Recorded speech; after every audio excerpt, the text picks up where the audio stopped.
Money can't buy happiness. Carter Holden Reynolds had heard that phrase 1,000 times, dismissed it as something poor people told themselves to feel better about their circumstances. Tonight, sitting alone in a half-empty diner on Christmas Eve, staring at a $45 steak he couldn't bring himself to eat, he understood the words carried a truth his $200 million had never taught him. The diner was small, tucked between a laundromat and a bodega in a neighborhood Carter hadn't visited in 15 years.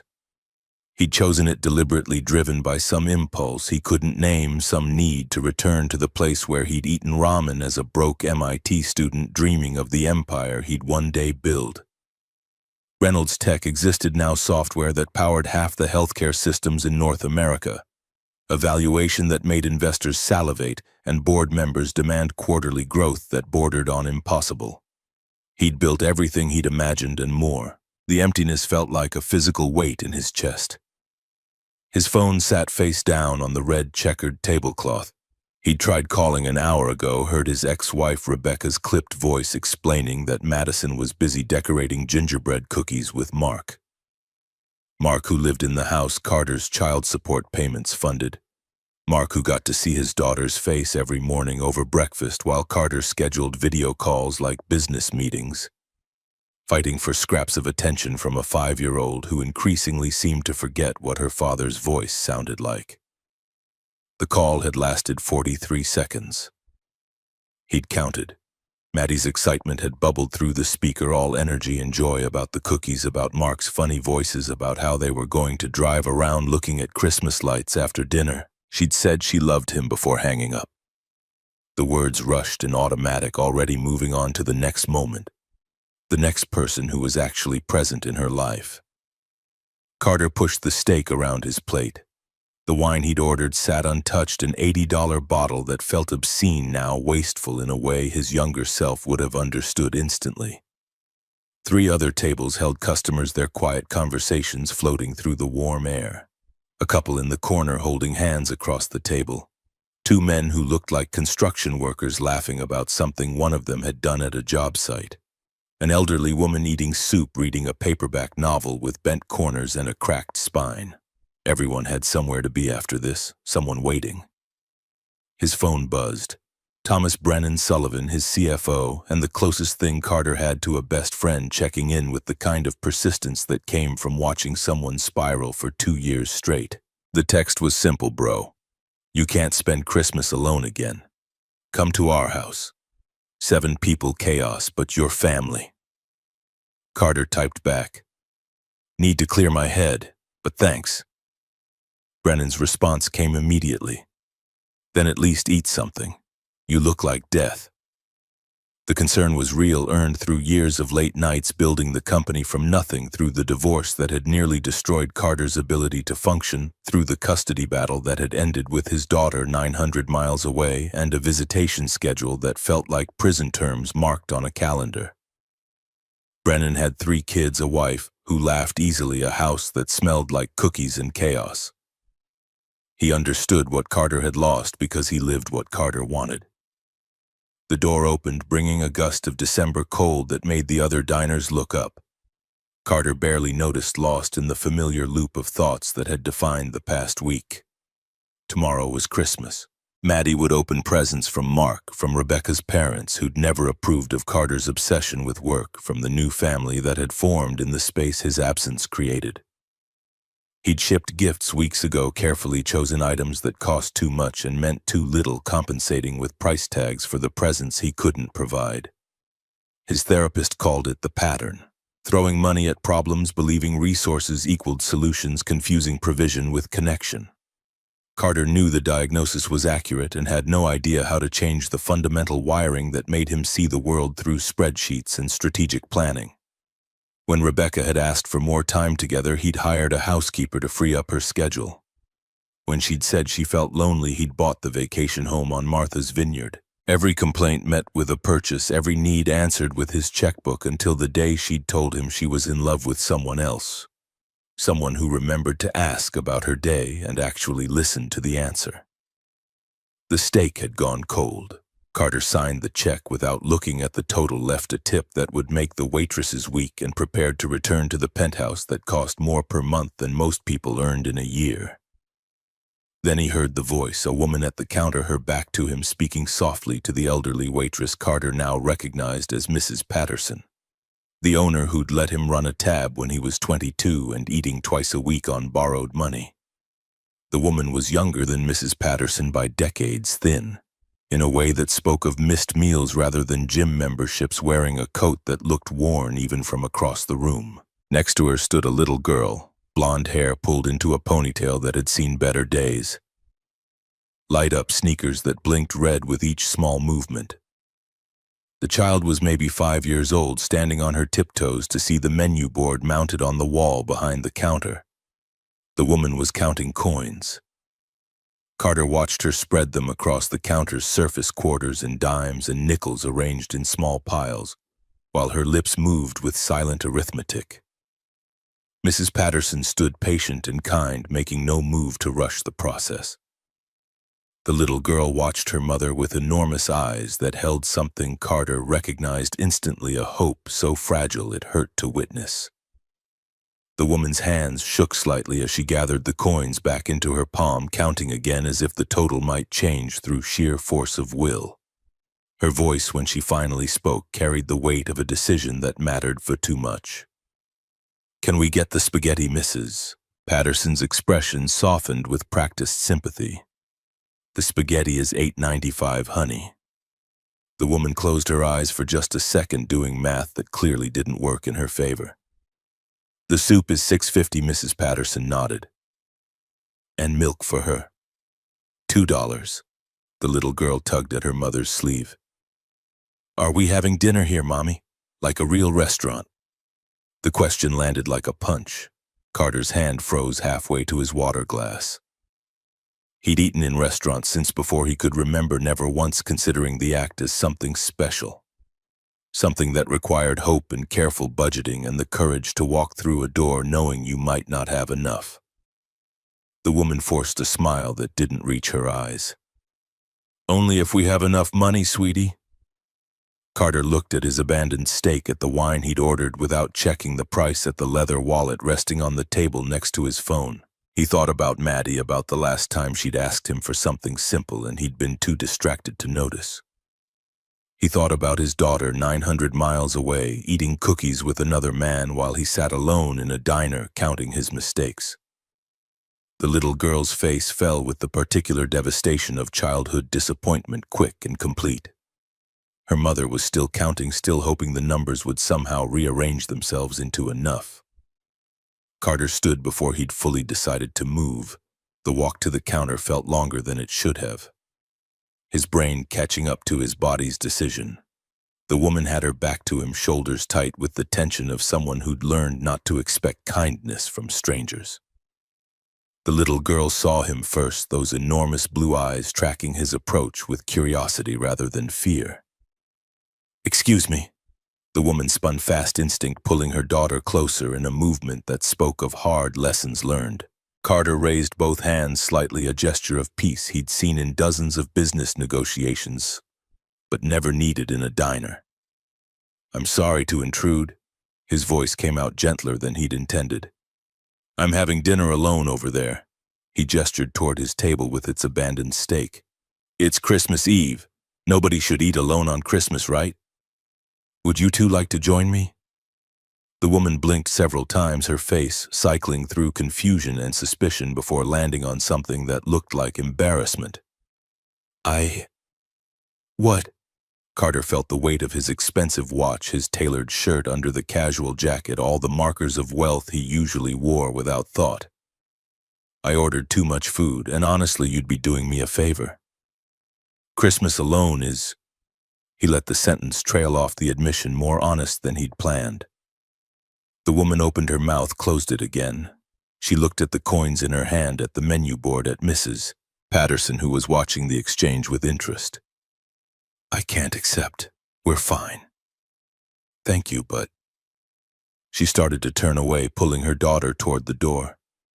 The little girl dragged her feet, creating resistance that made the woman stop. Mommy, please. The child's voice carried the particular pleading tone that parents worldwide recognized. He looks nice.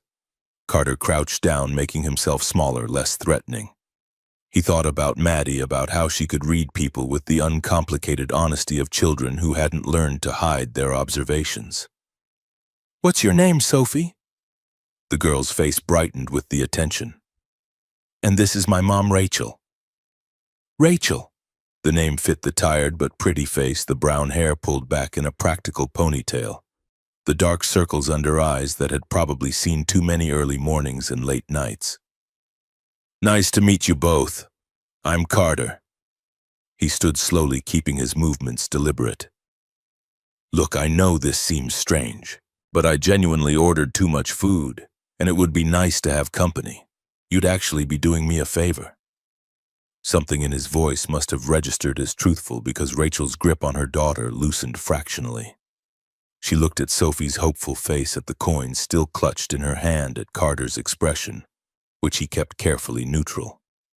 The internal war played out across her features. Pride versus necessity, distrust versus exhaustion, the possibility of accepting help from a stranger against the reality of her daughter's hunger. Please, Mommy. Sophie's whisper cut through the silence. Rachel's exhale came out shaky. Okay, but just this once, and thank you. Carter's relief surprised him with its intensity. He motioned toward his table, pulling out chairs before they arrived, helping Sophie climb into a booster seat while Rachel settled beside her daughter with the careful movements of someone expecting the offer to be rescinded at any moment. Mrs. Patterson appeared with menus, but Carter waved her off. The daily special for both of them, please, and orange juice for the young lady. Sophie bounced in her seat. I want spaghetti. Carter smiled, the expression feeling rusty from disuse. Spaghetti with extra meatballs it is. He glanced at Rachel. And for you? She mumbled something about the chicken, her voice barely audible. Carter ordered it along with sides, bread, dessert, treating the meal like any business dinner where budget never entered the equation. When Mrs. Patterson left, the awkward silence descended. Sophie broke it with the fearless curiosity of 5-year-olds everywhere. Did you come to dinner alone? Carter managed a laugh that didn't sound entirely forced. I did. Do you have kids? His throat tightened. I do. A daughter named Madison. Everyone calls her Maddie. Sophie's eyes went wide. How old is she? Exactly your age. 5. Where is she? Chicago, with her mommy. Sophie tilted her head, processing this information with visible concentration. That's far away. It is, very far. Do you miss her? The question, asked with such simple directness, bypassed every defense Carter had built over 2 years of therapy and careful emotional management. His voice came out rough. Every single day. Rachel's hand found her daughter's shoulder, a gentle warning about boundaries, but her eyes, when they met Carter's, held recognition rather than judgment. She'd heard the truth in those 4 words, the kind of pain that didn't need explanation. Sophie pulled a crumpled paper from her backpack, completely oblivious to the emotional undercurrent. Look what I made at school. The drawing showed a Christmas tree rendered in enthusiastic crayon strokes, ornaments like multicolored circles, a star on top that took up a quarter of the page. Stick figures stood around the tree, smiling despite their anatomical impossibilities. Carter took the paper as if it were important corporate documentation.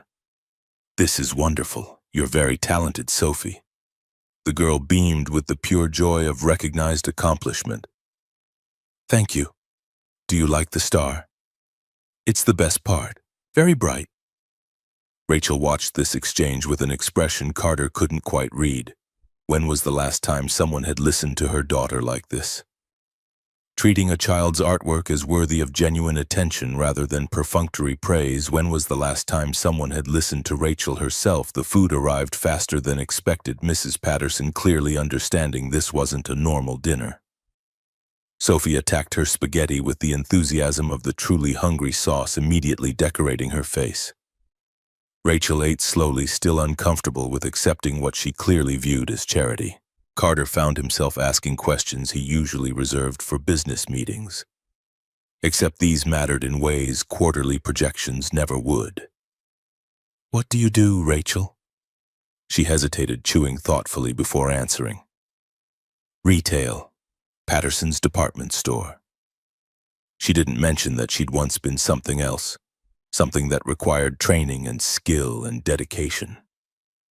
Carter filed away the information anyway, noting the way she said retail like an apology. The slight tensing of her shoulders that suggested the job wasn't a choice made from abundance of options. The holiday season must be exhausting. Rachel's surprise at the observation showed in her eyes. "It is. Most people don't think about that. They should." Carter meant it. Retail workers keeping stores running while everyone else enjoyed family time, dealing with frustrated customers and impossible demands, standing for hours because sitting wasn't allowed even when the store was empty.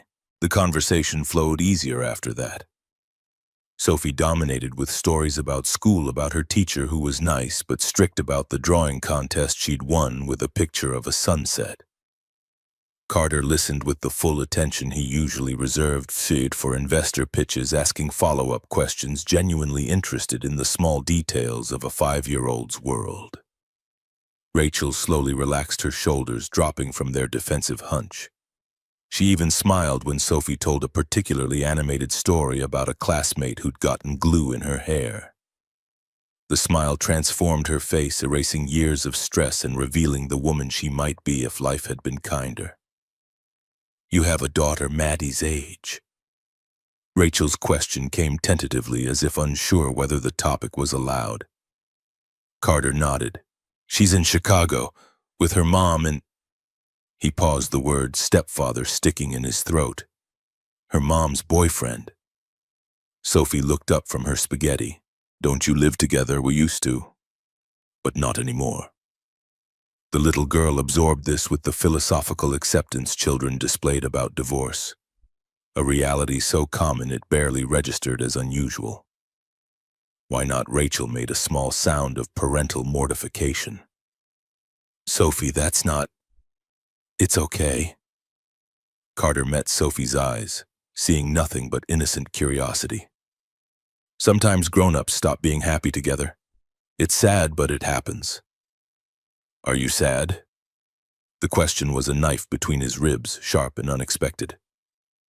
"Yes, I'm sad I don't get to see her very often." Sophie nodded solemnly.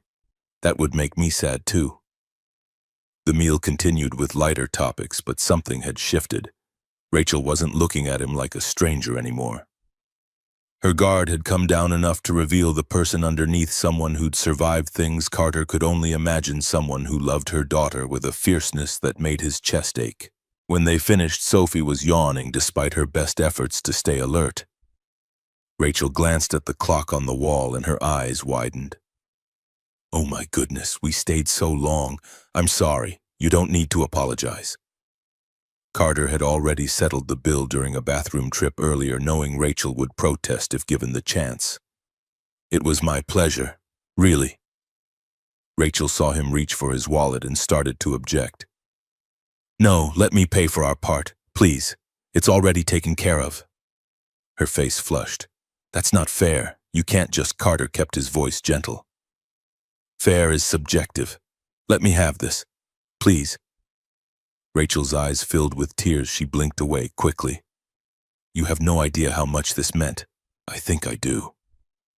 The words hung between them, laden with meanings neither was ready to examine. They stood, Sophie immediately running over to hug Carter's leg with the unself-conscious affection of small children who'd decided someone was safe. "Thank you, Mr. Carter." The nickname made him smile. "You're very welcome, Sophie. Merry Christmas." "Merry Christmas." She released him, grabbing her mother's hand. Rachel squeezed his hand briefly, the contact warm and over too quickly. "Thank you. From the bottom of my heart, the pleasure was mine." And it was true in ways that surprised him. Carter stood at the door, watching them disappear into the December night. Sophie skipped despite the late hour, her light-up shoes blinking cheerfully. Rachel's arm went around her daughter's shoulders, pulling her close against the cold. They turned the corner and were gone, two people heading home to a life Carter would never know, struggles he couldn't fix, problems his money wouldn't solve. He returned to his table, sat down in the silence they'd left behind. The chair Sophie had occupied still held the imprint of her small weight. The napkin Rachel had used sat crumpled next to the water glass she'd emptied. Evidence of their presence, proof the last hour had been real and not some stress-induced hallucination. Something inside Carter had shifted, cracked open in a way he couldn't name. The emptiness in his chest felt different now, not filled exactly, but touched by something that might be hope, and if he was brave enough to call it that. He'd made two people happy tonight, given a little girl. The restaurant dinner she'd wanted, taken some of the weight off a mother's shoulders for one evening. It wasn't enough. It didn't fix anything. But it had mattered. He pulled out his phone, stared at Maddie's name in his contacts. His finger hovered over the call button before he put the device away. Tomorrow, he'd try again tomorrow, keep trying until his daughter remembered his voice, until the distance between them felt like miles instead of lifetimes. Carter stood, left the diner, climbed into his car. The drive home took him through neighborhoods decorated for the holiday, houses with lights and inflatable Santas and families visible through windows. His penthouse waited empty and pristine and worth more than most people would earn in a lifetime. He thought about Rachel counting coins, about Sophie's hopeful face, about the way it felt to be needed even for just one dinner, even by strangers who'd probably forgotten him already. The feeling stayed with him all the way home. Carter's penthouse occupied the 27th floor of a building that overlooked the harbor. Floor-to-ceiling windows offered views that real estate agents called breathtaking, and Carter had stopped noticing years ago.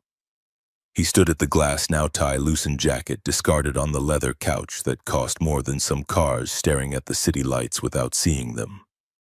His phone sat on the granite counter, silent and accusatory. He'd tried calling Maddie again at 9, knowing bedtime was 9:30 in Chicago, hoping Rebecca might let him say goodnight. The phone had rung 4 times before going to voicemail. He'd tried again immediately, the second attempt rejected after a single ring. The text that followed was Rebecca's voice without the pretense of civility. "She's asleep. Stop calling tonight." Carter had stared at those words for a full minute before typing a response. Tomorrow, then. No answer had come.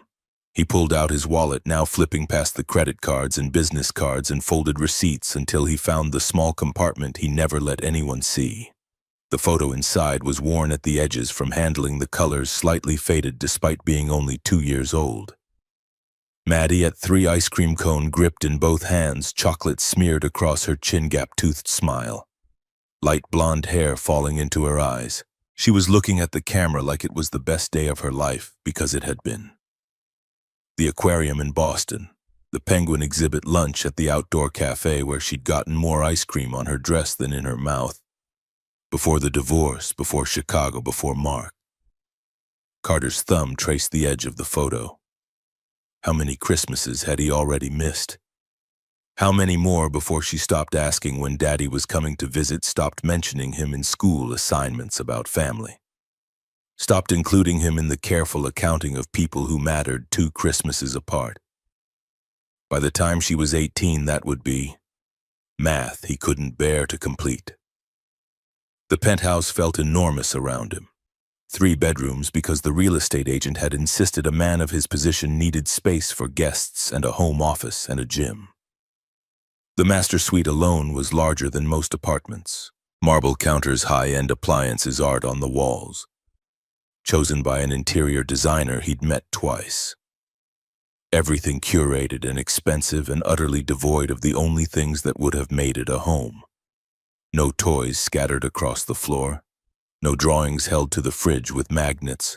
No small shoes by the door or voices calling him daddy, or chaos of family dinner where everyone talked over each other and nobody cared about the mess. Margaret Sullivan, his housekeeper of 15 years, had left a note on the counter.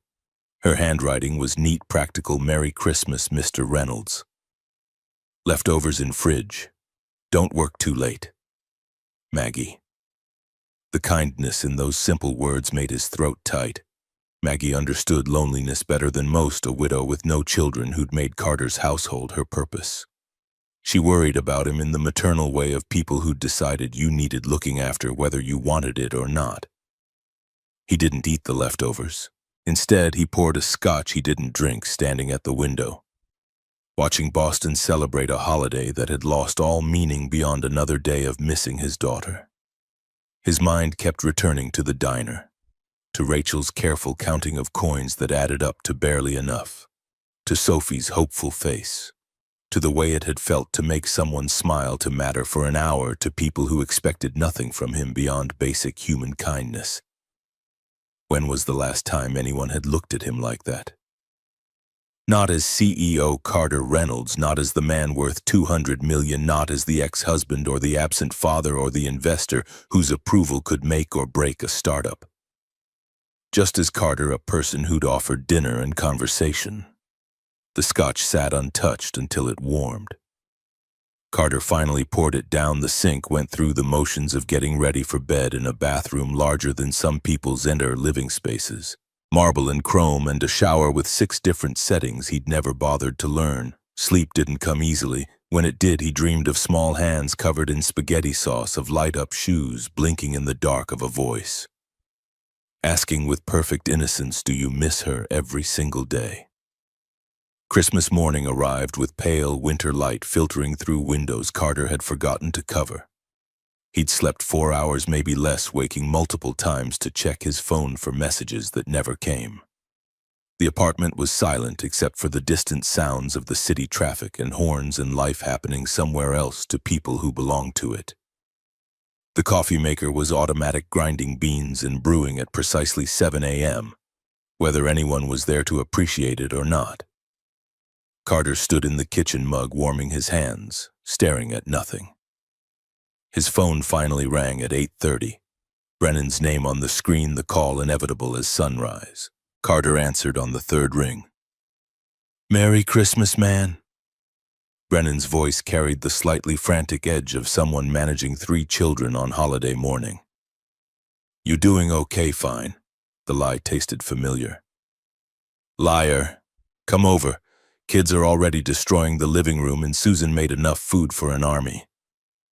"I appreciate it, but you're going to sit alone in that mausoleum you call home and feel sorry for yourself." His friend's bluntness was earned through years of proximity. "That's not healthy and you know it." "I'm fine, Brennan." A sigh. "Fine, but I'm coming by later. We're going for a walk or something. You need to leave that apartment." After they hung up, Carter made the mistake of checking his email. Christmas greetings from business associates, automated messages from services he'd forgotten subscribing to. Nothing that required his attention. The absence of anything from Rebecca or Maddie was louder than any notification could have been. He tried calling at 9, the time Maddie usually woke on weekends. Rebecca answered, this time her voice already tired despite the early hour. "She's opening presents." "Can this wait?" "I just wanted to say Merry Christmas." "Fine, hold on."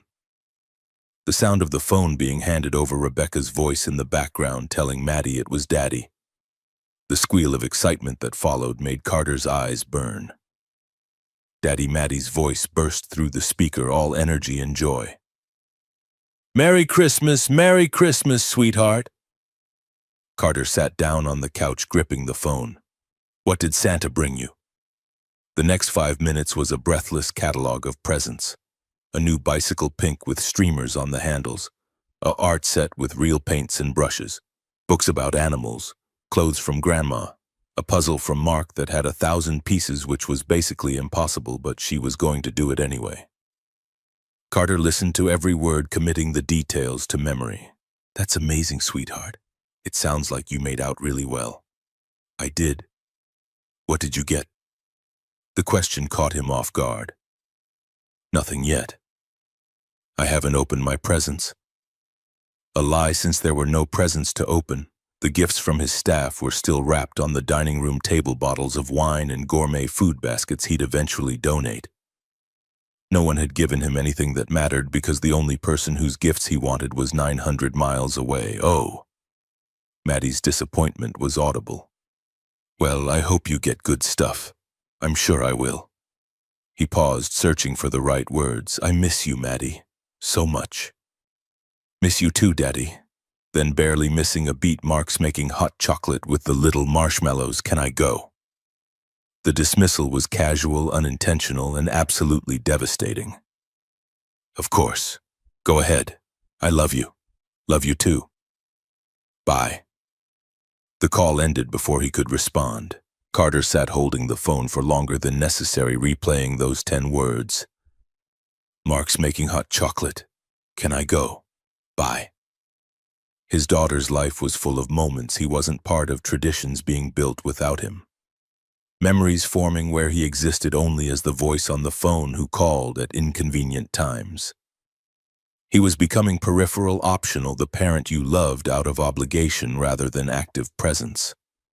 The realization wasn't new, but it cut deep anyway. Brennan arrived at 11 with coffee and determination. He took one look at Carter's face and changed whatever speech he'd planned. Bad call. She's happy. Carter meant it. That's good. It is. But it's also hard. They ended up walking along the harbor despite the cold hands shoved in pockets, breath visible in the December air. Brennan talked about his kids mourning the chaos of wrapping paper and assembly instructions, and his youngest daughter crying because her brother broke the arm off her new doll. The casual mention of problems that could be fixed with glue and patience made Carter's chest ache. Met someone last night. The words came out before Carter had decided to share them. At the diner, Brennan raised an eyebrow. Someone, a woman and her kid, they were trying to buy dinner with coins. I invited them to join me. His friend processed this, the silence thoughtful rather than judgmental. That was nice of you. It was selfish. Carter kicked at a piece of ice on the path. I didn't want to be alone, and they were there. Did they have dinner? Yeah. Then it was still nice. Brennan stopped walking, turned to face him.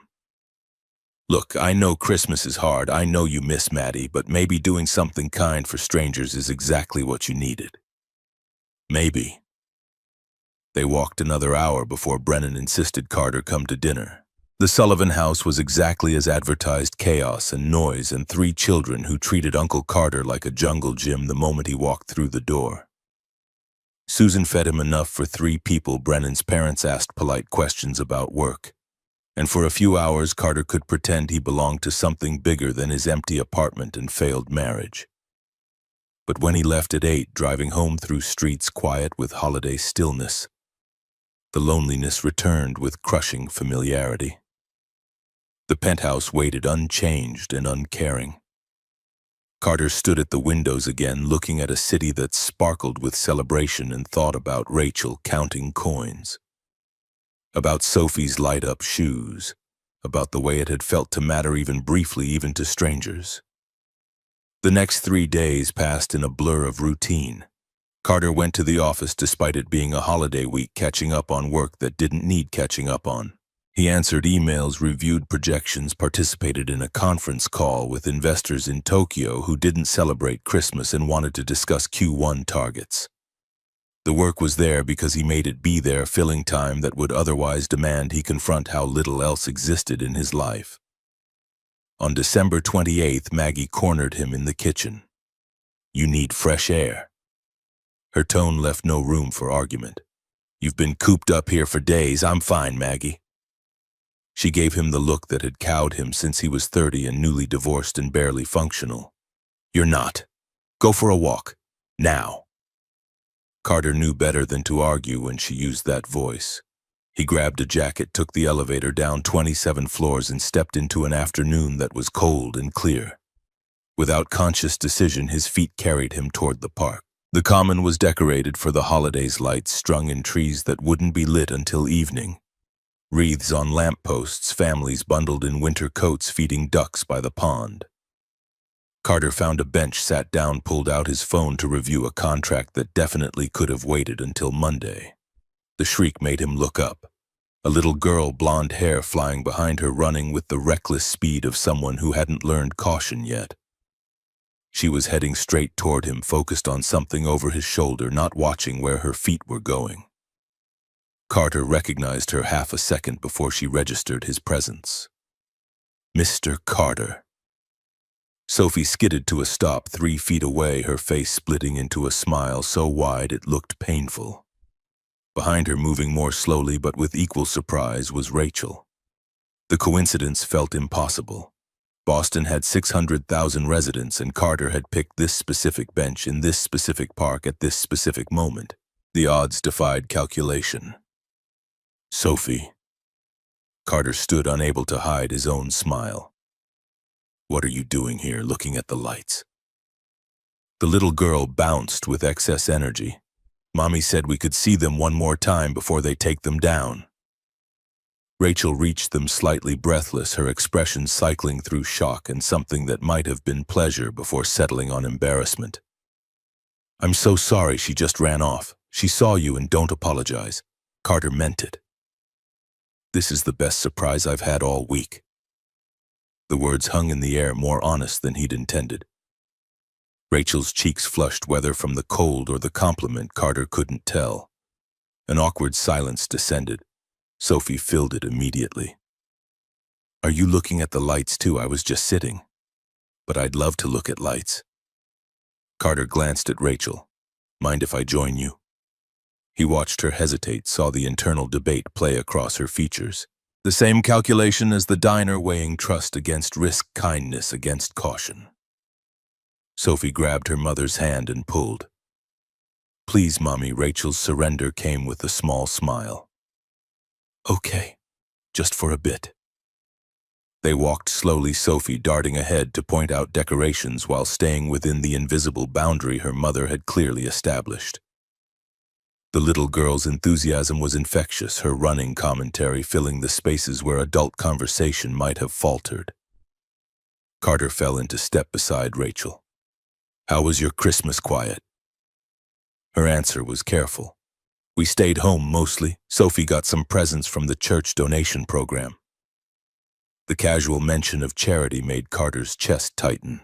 He thought about the gifts he'd shipped to Maddie, overnight delivery to guarantee Christmas morning arrival, tracking confirmations and signature required. Sophie had received donated toys from strangers, while his daughter opened professionally wrapped packages from her absent father. What about you? Rachel's question was tentative. Did you see Maddie? Just phone calls. His throat worked. She's in Chicago. They fell silent, watching Sophie examine a wreath like she'd never seen one before. Rachel spoke without looking at him. That must be incredibly hard. It is. The admission felt both too much and not enough. Every day is hard, Christmas especially. Rachel nodded, understanding in the small gesture. Sophie's father left before she was born. Never met her, never asked about her, so she doesn't know what she's missing, I guess. But I know. Carter turned to look at her properly. She was staring at her daughter profile, showing the tired beauty of someone who'd survived through sheer will. You've done this alone the whole time. Rachel's voice carried no self-pity, just fact. Found out I was pregnant at 24. He disappeared the next day, blocked my number, moved states. I haven't heard from him in 5 years. I'm sorry. She shrugged. It is what it is. We manage. Sophie returned, dragging them toward a fountain that had been turned off for winter. Halfway there, she tripped over her own feet, went down hard on the pavement. The cry that followed was immediate and sharp. Rachel moved fast, but Carter was closer. He knelt beside Sophie, saw the scraped knee, the blood already welling. Hey, you're okay. Let me see. Sophie was crying, holding her knee with both hands.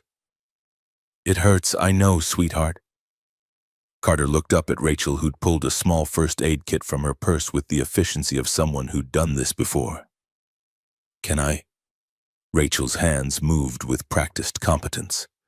She cleaned the scrape with an antiseptic wipe, applied antibiotic ointment, covered it with a bandage, all while murmuring comfort that gradually reduced Sophie's tears to sniffles. Carter watched the transformation. The retail worker disappeared, replaced by someone with medical training. confident movements that spoke of muscle memory and professional experience. When Rachel looked up, he couldn't hide his expression. "You're a nurse." It wasn't a question. Rachel's hands stilled. "Was." She finished securing the bandage. "Not anymore." "What happened?" She stood packed away. The first aid kit didn't meet his eyes. "Got fired. Too many late arrivals. Childcare kept falling through and I couldn't afford reliable daycare and—" Her voice trailed off. "Now I work retail." The pieces clicked into place. The skill, the efficiency, the way she'd handled Sophie's injury without hesitation. "You're trained, for all the good it does." Rachel's bitterness was quiet but unmistakable. "Can't work as a nurse without a current license. Can't renew my license without $400 I don't have. Can't afford childcare that would let me work nursing shifts. Can't get better pay without nursing credentials. It's circular and I'm stuck." Sophie was already running off again, knee forgotten now that it was bandaged. Rachel watched her go, arms wrapped around herself against the cold. Carter wanted to fix this. The impulse was immediate and strong checkbook solutions to complex problems. $400. He spent that on dinner without thinking. He could hand her cash right now, solve the immediate barrier, clear the path. But something in Rachel's posture, the set of her shoulders, the way she'd pulled back into herself while admitting her circumstances, told him the offer would be worse than useless. This woman had pride. Accepting dinner had cost her. Accepting money would cost more. "That's not fair." He kept his voice neutral. "You're skilled, you want to work. The system should help, not trap." Rachel laughed without humor. "Life isn't fair. I learned that early." They kept walking, following Sophie's meandering path through the park. The conversation shifted to safer ground, small talk about the weather and Christmas decorations and whether it would snow before New Year's. But the knowledge of her nursing background sat between them, changing how Carter saw everything. This wasn't just a woman struggling with retail work. This was a medical professional sidelined by circumstance, skills going unused, while she stood behind a cosmetics counter selling products she couldn't afford to buy. Sophie found a cluster of pigeons and attempted to befriend them through sheer enthusiasm. The birds scattered, she gave chase, the cycle repeated with endless optimism. Rachel smiled, watching her daughter, and Carter was struck again by the transformation. When she wasn't weighed down by worry, Rachel was beautiful in a way that had nothing to do with expensive clothes or professional styling. She was real, present, surviving against odds that would have crushed someone softer. The afternoon stretched into early evening, the temperature dropping as the sun sank lower. Sophie's energy finally flagged her steps, slowing her chatter, quieting. Rachel checked the time on a phone with a cracked screen. "We should go. Bus runs less frequently after 6. Carter opened his mouth to offer a ride, closed it again. Too much, too fast. Instead, he crouched to Sophie's level. "It was really nice seeing you again, Sophie." She hugged him without hesitation, small arms tight around his neck. "You're nice, Mr. Carter. I like you. I like you too." When Sophie released him, Carter stood to find Rachel watching with an expression he couldn't quite name. "Thank you for walking with us." She meant it. This was nice. It was. Carter pulled out his phone, handed it to her. "Can I get your number? Maybe we could do this again sometime." Rachel's hesitation lasted only a second before she typed carefully, handed the phone back. "Sure, that would be nice." They said goodbye at the park entrance, Sophie waving enthusiastically as they headed toward the bus stop. Carter stood watching until they disappeared, then saved Rachel's contact with fingers that shook slightly. The walk back to his apartment took 20 minutes through streets growing darker. His phone buzzed halfway there, Brennan checking in with his usual persistence. Carter typed back that he was fine, better than fine, actually had run into someone from earlier in the week. Brennan's response was immediate. "The diner woman." "Yeah. Interesting. Very interesting." Carter didn't respond, couldn't explain the way his chest felt lighter than it had in months. He'd spent an hour walking around a park watching a 5-year-old chase pigeons making small talk about nothing important. It shouldn't have mattered. It mattered more than anything had in recent memory. Back in his penthouse, Maggie had left dinner in the fridge with reheating instructions and a note that she'd be back Monday. Carter ate standing at the counter, barely tasting the food, his mind replaying the afternoon. Rachel's nursing background changed everything. This wasn't just about helping someone through a hard moment. This was about someone who'd worked hard, trained, built skills only to have circumstances strip it all away. A system that punished single mothers for childcare problems, that made license renewal unaffordable, that trapped people in minimum wage work regardless of their qualifications. $400. The number kept circling his thoughts. Such a small amount relative to his resources, such an enormous barrier relative to hers. He couldn't just pay it. That much was clear. Rachel would refuse, possibly cut off contact entirely. But maybe there was another way. Some path that offered opportunity without insult, help without condescension. Carter spent the evening researching nursing license requirements in Massachusetts child care subsidies, hospital employment programs. The information was there, fragmented across government websites and healthcare systems, opportunities that required knowing where to look and having someone explain the process. His phone sat next to the laptop. Rachel's number now saved the possibility of connection, tangible in a way it hadn't been before. Sunday morning, he woke with an idea half-formed. By afternoon, the shape had solidified. He texted Rachel, fingers hovering over send for a full minute before committing. "Hi, it's Carter.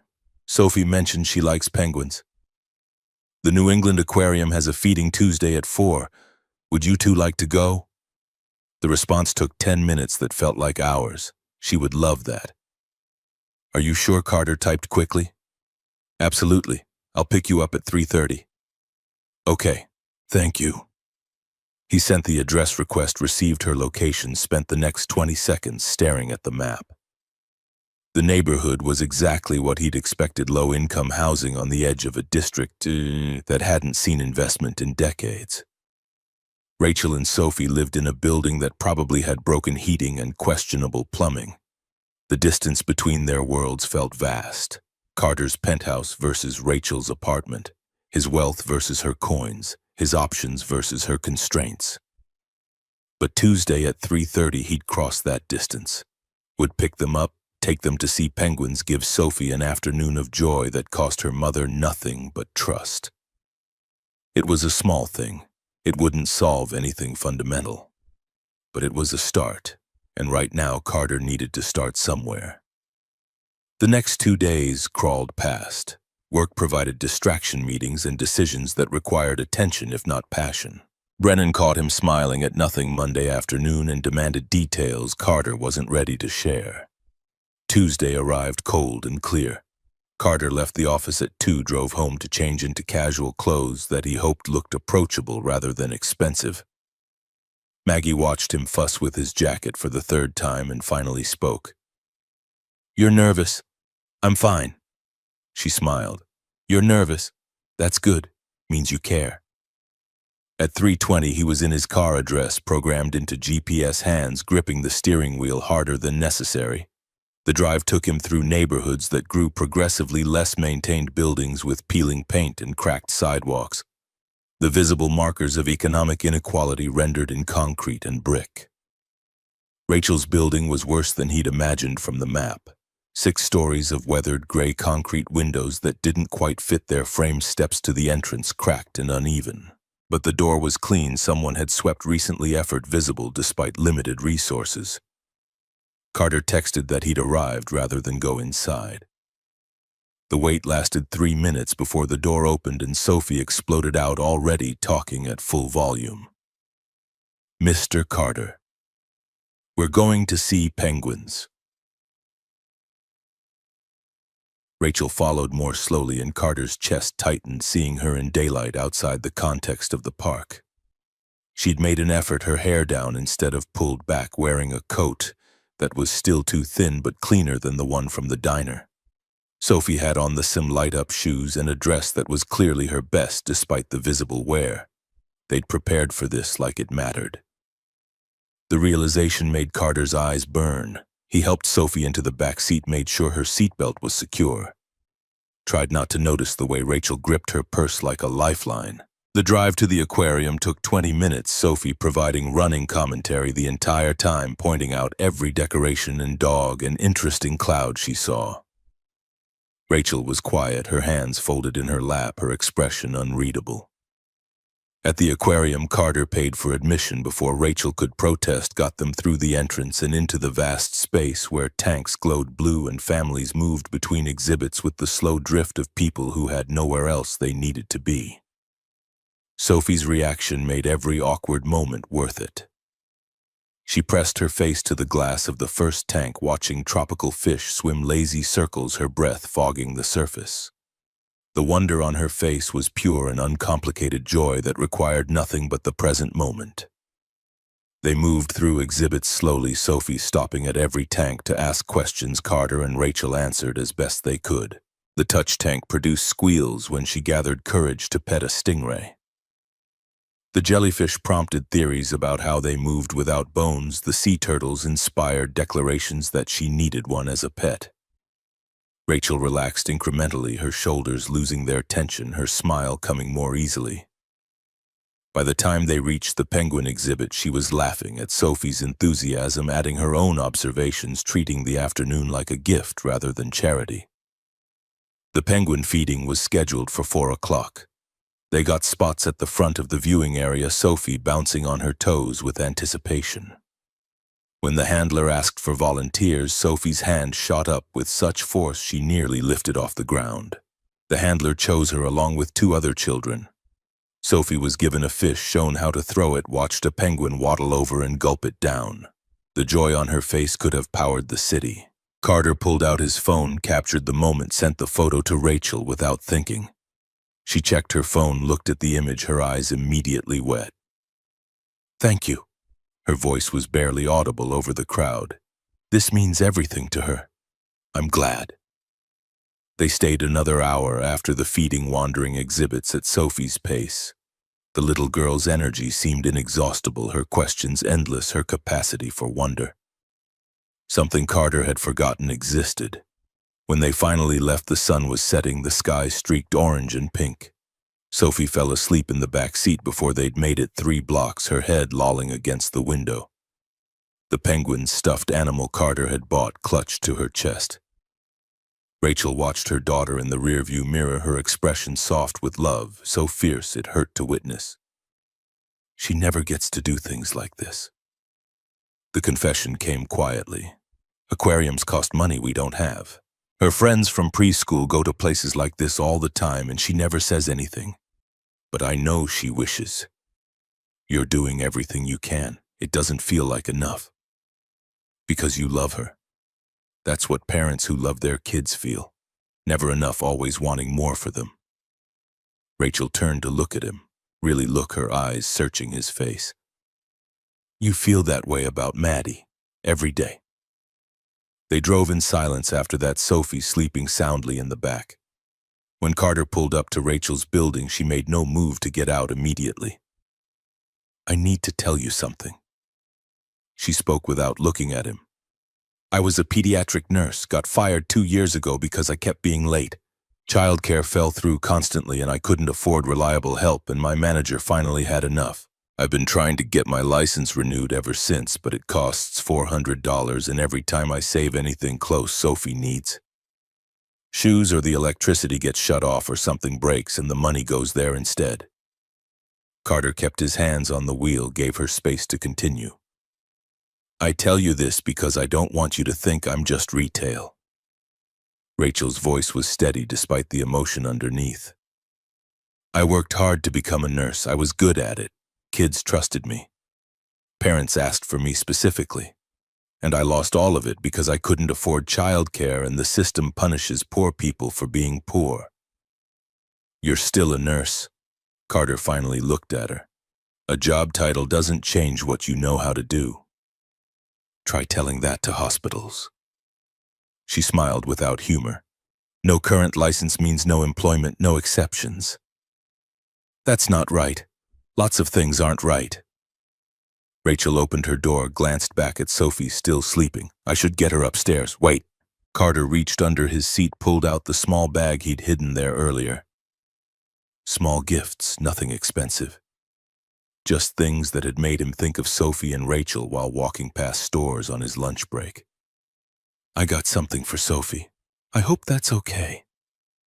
Rachel's face did something complicated. Carter, you don't have to. I wanted to. Please. She took the bag, slowly opened it to reveal a simple rag doll with brown yarn hair and a red dress along with a light-up headband decorated with small stars.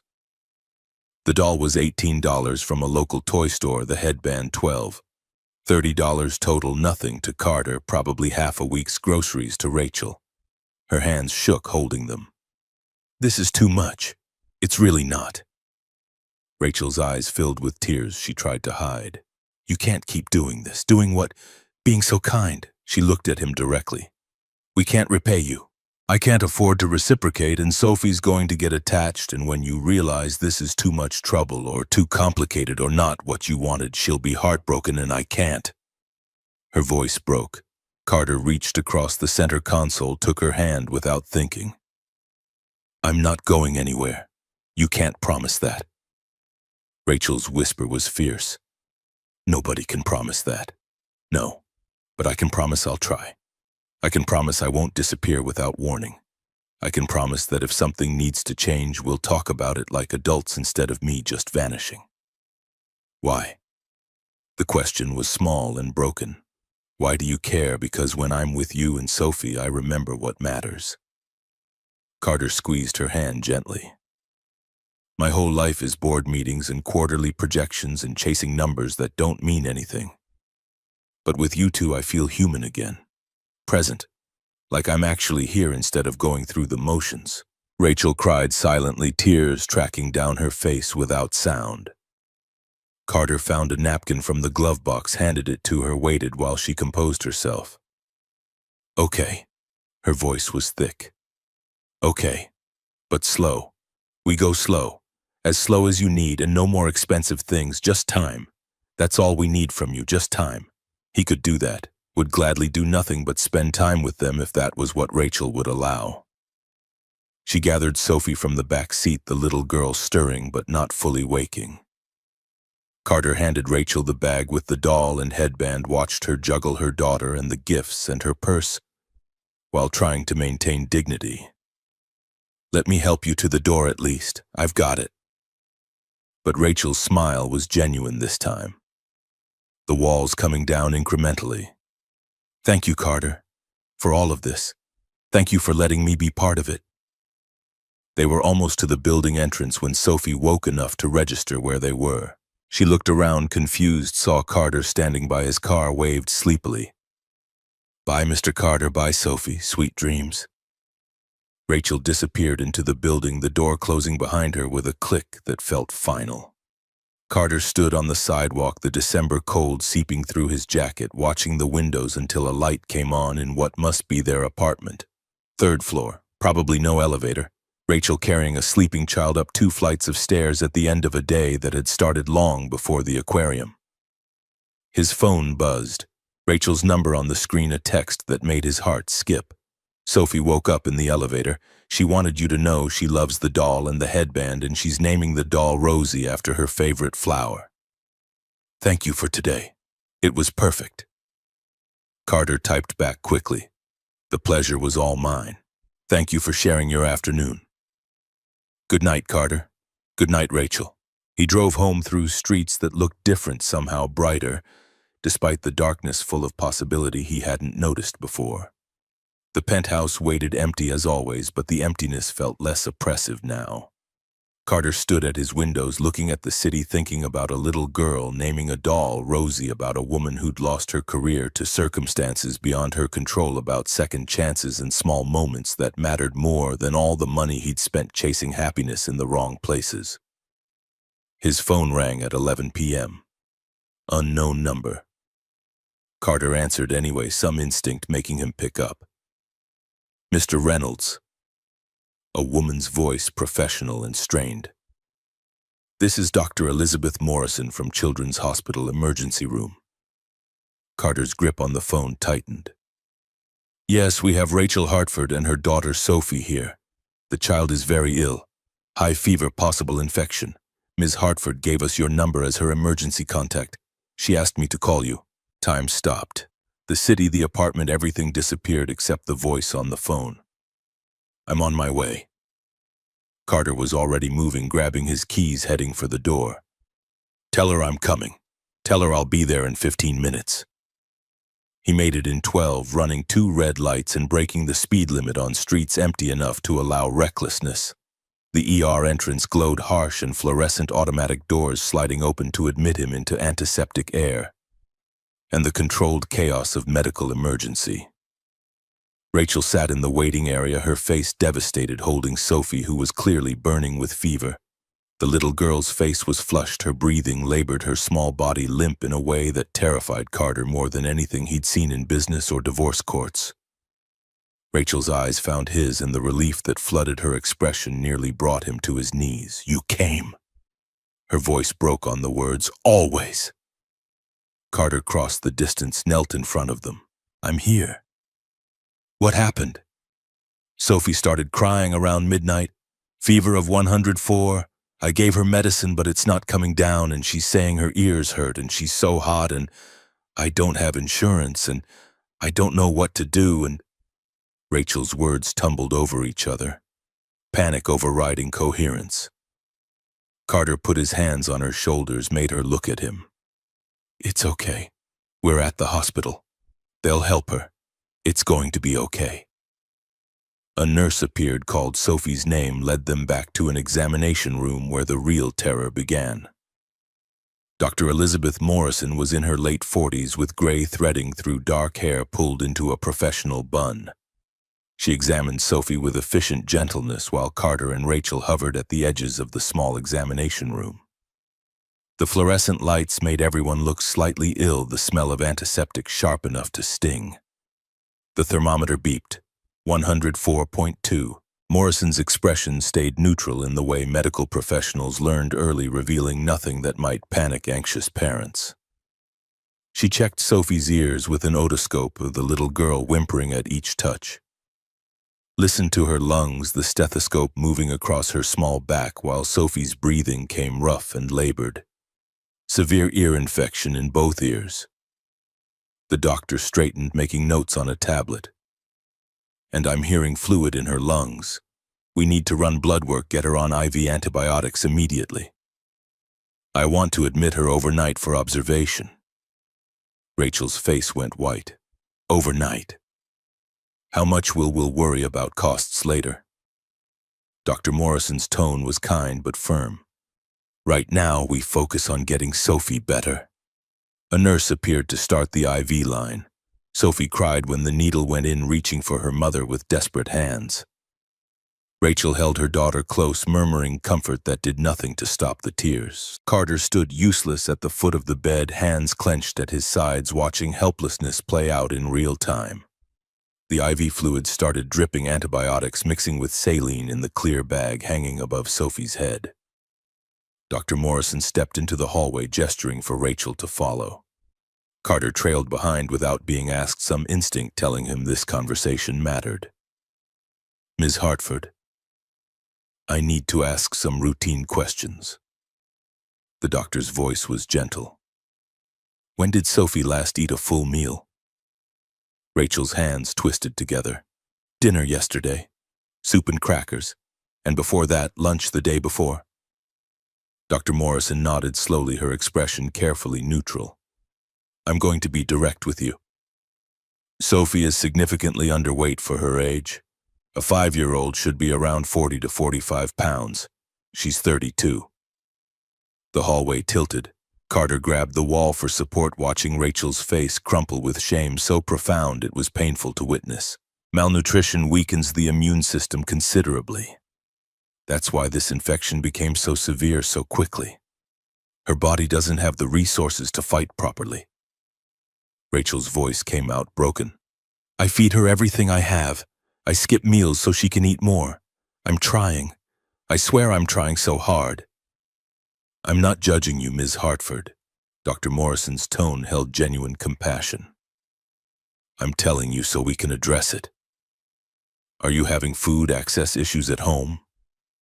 The question hung in the sterile air.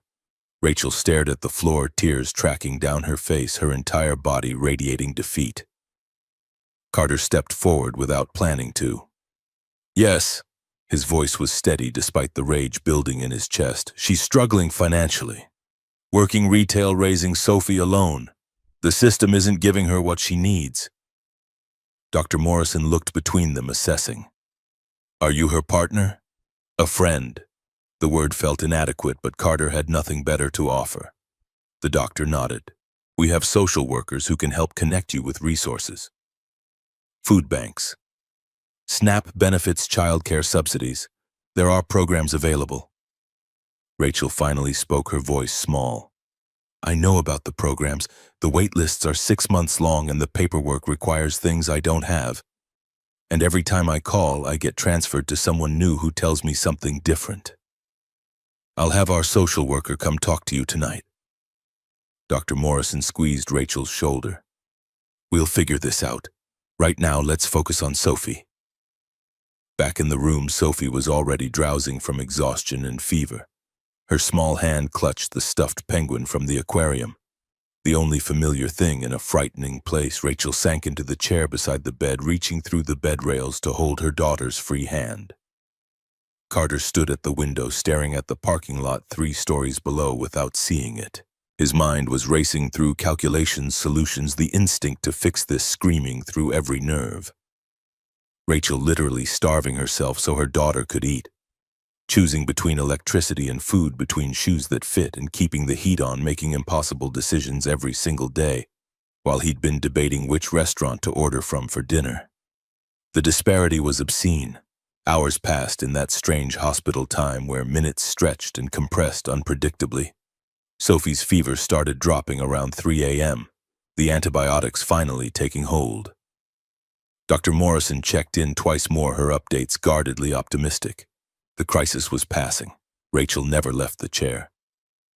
Carter brought her coffee from the cafeteria, terrible but hot. She drank it without tasting, her eyes never leaving Sophie's sleeping face. Thank you for coming. Her whisper was barely audible.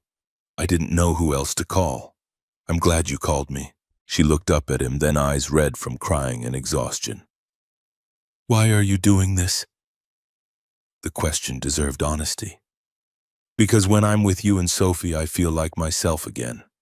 Like the person I wanted to be before I got lost in spreadsheets and board meetings and chasing success that turned out to be empty. Rachel's expression shifted, something vulnerable and scared flickering across her features. We can't be your redemption project, Carter. The words hit hard because they carried truth. You're not. You're just 2 people I care about who needed help tonight. Dawn came slowly, gray light seeping through the hospital windows. Sophie woke properly around 6, her fever down to 100.1, asking for water in a voice that sounded more like herself. Rachel cried with relief, helping her daughter drink through a bendy straw while Carter stood back, giving them space. Morrison discharged them at 9 a.m. with prescriptions and instructions, and a referral to the social worker who'd stopped by at 7 to talk about assistance programs Rachel had already tried accessing. Carter paid the hospital bill at the desk while Rachel was in the bathroom with Sophie, the total making him physically ill.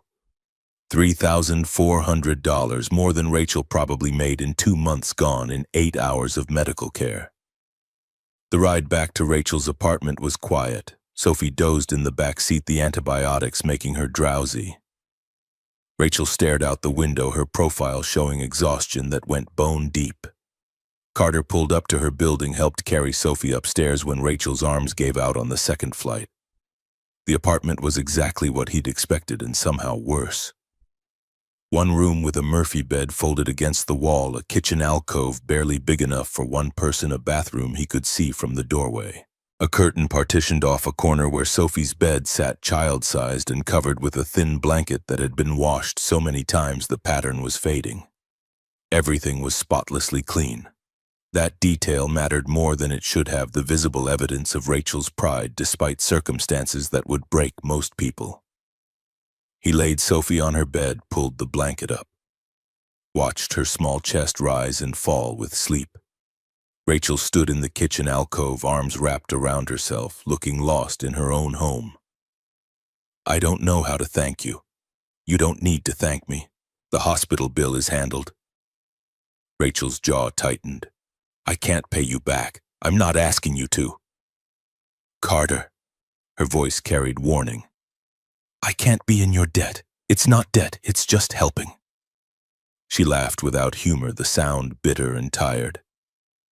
"Right, because rich people help poor people out of pure kindness with no expectations." The accusation stung because it wasn't entirely wrong. Carter had expectations, did want something from this, even if he couldn't articulate what exactly. Connection, purpose, the feeling that his resources mattered for something beyond quarterly reports. "What if we're partners?" The idea formed as he spoke. Equal partners. You contribute what you can, I contribute what I can. Different resources, but same value. Rachel studied him, suspicion and hope warring across her exhausted face. "What does that even mean?" "It means you cook because you're better at it. I buy groceries because I can afford them. You help me understand Maddie's perspective because you're a mother. I help with things my resources make easier. We figure it out together instead of keeping score." The silence stretched long enough that Carter thought she'd refuse. Then Rachel's shoulders dropped, the fight draining out of her. "Okay, but I need rules, boundaries. Tell me what you need." They sat at her small table, Sophie sleeping soundly beyond the curtain, and negotiated the terms of a relationship neither fully understood. No major purchases without asking first. No decisions about Sophie without Rachel's input.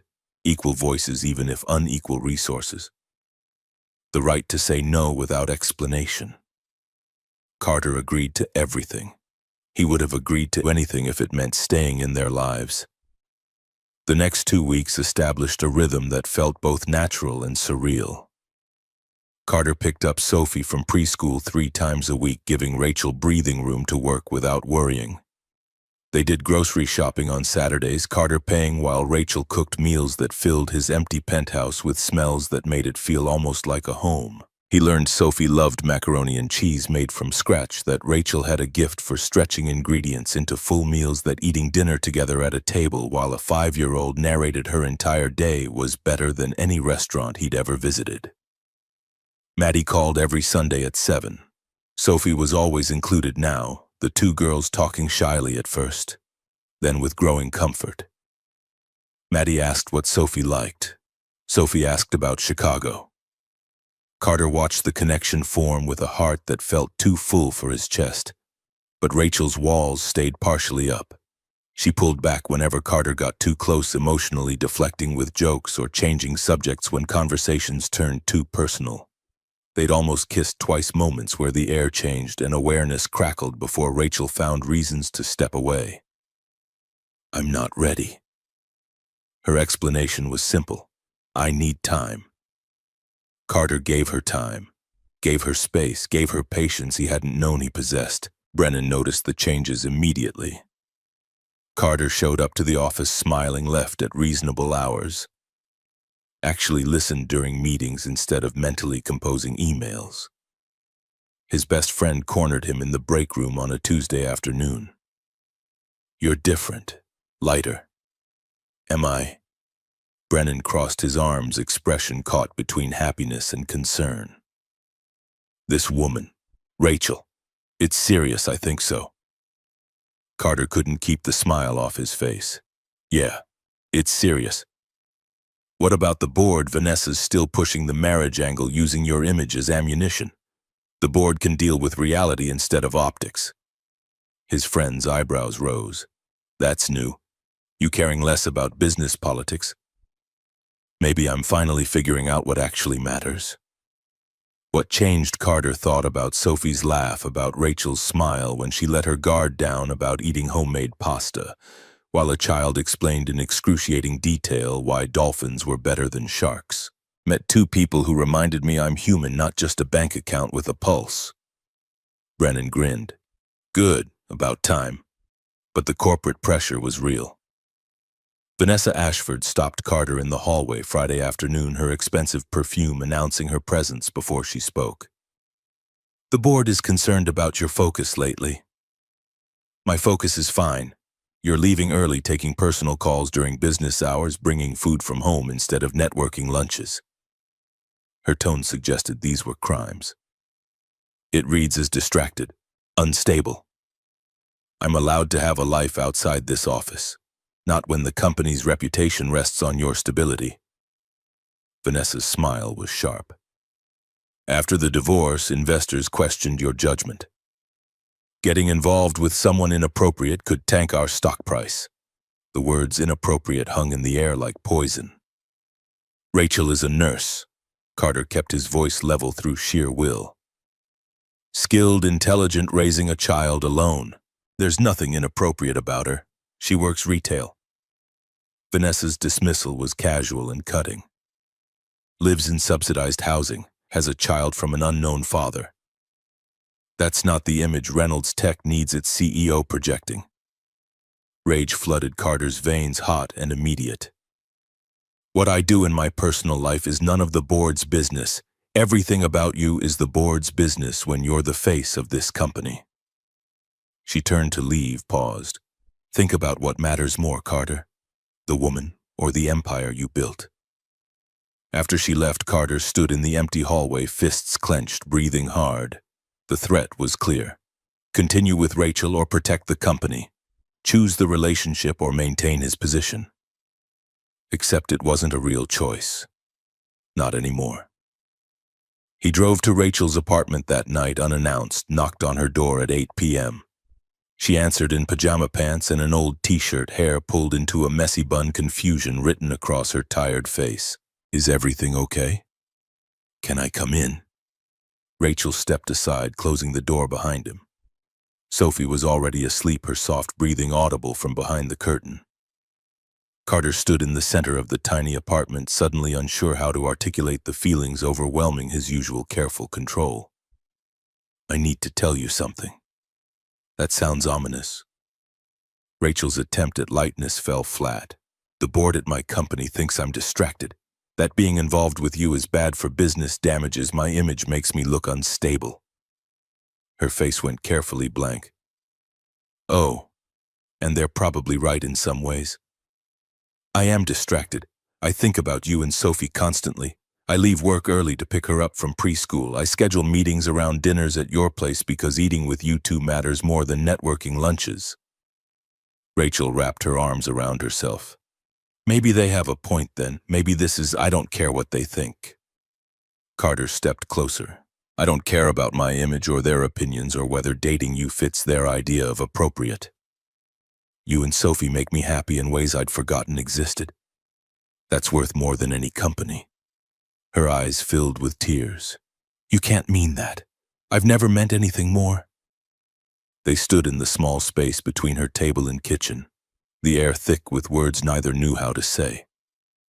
Rachel reached up, her hand trembling as it touched his face. I'm scared. Her whisper was broken. Everyone leaves eventually, and I can't survive you leaving too. I'm not going anywhere. You can't promise that. No, but I can promise I'll try every day to be worth your trust. Rachel kissed him, then the first real kiss they'd shared. Desperate and tender and tasting of salt from tears neither could stop. Carter pulled her closer, careful with her fragility, pouring everything he couldn't say into the contact. When they broke apart, Rachel was crying openly. I don't know how to do this, how to let someone in. We'll figure it out together. She nodded against his chest, her arms tight around his waist, like he might disappear if she loosened her grip. Carter held her in the tiny apartment that was nothing like his penthouse, surrounded by evidence of her struggle and survival, and knew with absolute certainty that he'd choose this over anything the board could offer. Later, after Rachel had composed herself and they'd talked through her fears and his promises, Carter made the decision that would change everything. He'd help remove the barriers keeping Rachel stuck, not by throwing money at her, which would insult her pride and ruin everything they were building, but by creating opportunities she could seize on her own terms. The nursing license renewal cost $400. Hospital employment required proof of childcare. Both problems had solutions if approached correctly. Carter spent the weekend researching, making calls, pulling strings he'd never used for personal reasons. By Monday, he had a plan. Tuesday, he showed up at Rachel's apartment with his trunk full of winter coats, toys for Sophie, and a grocery delivery subscription already activated. The receipts in his pocket showed he'd also paid her rent for the next 3 months, cleared her utility bills, and submitted her nursing license renewal application with expedited processing. Rachel opened the door, saw the bags, and her face went from confused to furious in the span of a heartbeat. "What is this?" I wanted to help. Carter started pulling bags from the car. "These coats are warmer," Sophie needed. "Did I ask you to do this?" "No, but I thought the email notification on Rachel's phone chose that moment to arrive." Her face went white reading it, then red with anger Carter had never seen directed at him. "You paid my rent." Her voice was ice. "You went into my accounts and paid my bills without asking." "I was trying to help you. You were controlling me." The shout made Sophie appear at the door, her little face frightened. Rachel's hands shook with rage. "You don't get to make decisions about my life without asking. You don't get to invade my privacy because you have money and think you know better. Rachel, please, let's talk about this." "No." Her voice dropped to something dangerous and quiet. "Get out." Sophie started crying. "Mommy, why are you yelling? Mr. Carter needs to leave now." "But why?" Sophie's wail cut through the tension. "What did he do?" Carter crouched to her level, his chest splitting open. "I made a mistake, Sophie. I'm sorry." The little girl ran to him anyway, arms tight around his neck. "Don't go. I have to right now. But I'll see you soon, okay?" Rachel's voice was steel. "No, you won't." Understanding crashed over Carter like cold water. She was cutting him off, completely. The fury in her eyes left no room for negotiation or explanation. He stood Sophie, clinging until Rachel pulled her away gently but firmly. The little girl's crying intensified, her small hands reaching for Carter even as her mother held her back. "I'll give you space," Carter's voice came out wrecked. "But Rachel, please understand, I was trying to help. You were trying to own me." Tears streamed down her face, just like everyone else.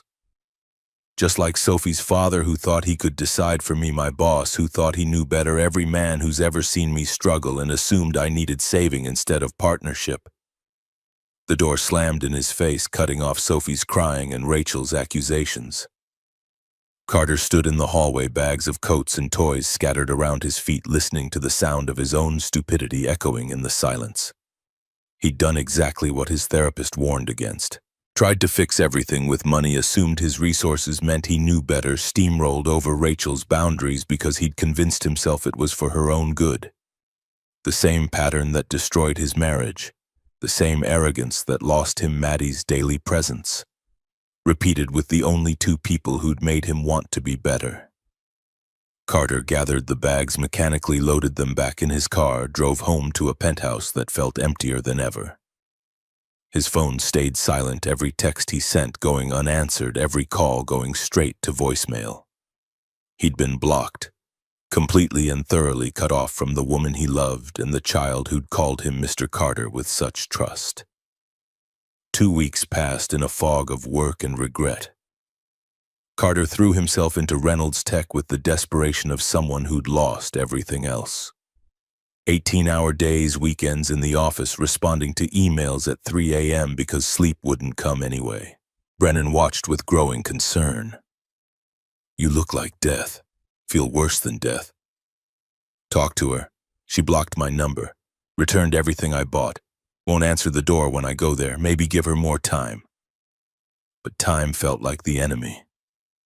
Every day that passed was another day Sophie thought he'd abandoned her. Another day Rachel's walls rebuilt themselves stronger than before. Another day the connection he'd treasured slipped further from reach. Maddie noticed during their Sunday call. "You're sad again, Daddy. Just work stress, sweetheart." Her small voice carried wisdom beyond 5 years. "Did you make someone mad?" "Yeah, I did something I thought was helping, but it hurt them instead." "Did you say sorry?" "She won't listen." Carter's throat closed up. "Then write her a letter, like you wrote me when I was sad about you and Mommy. Letters work when talking doesn't." The simplicity of his daughter's solution hit him hard. After the call ended, Carter sat down with paper and pen, words flowing faster than thought, 3 pages of handwritten honesty that laid bare every mistake and lesson in desperate hope that Rachel might forgive him. He drove to her building at 5 a.m., sat on the steps waiting for her to emerge for work. When the door finally opened and Rachel saw him, her face cycled through shock to anger to something that might have been pain. Carter stood, held out the envelope. "I won't bother you. Just please read this."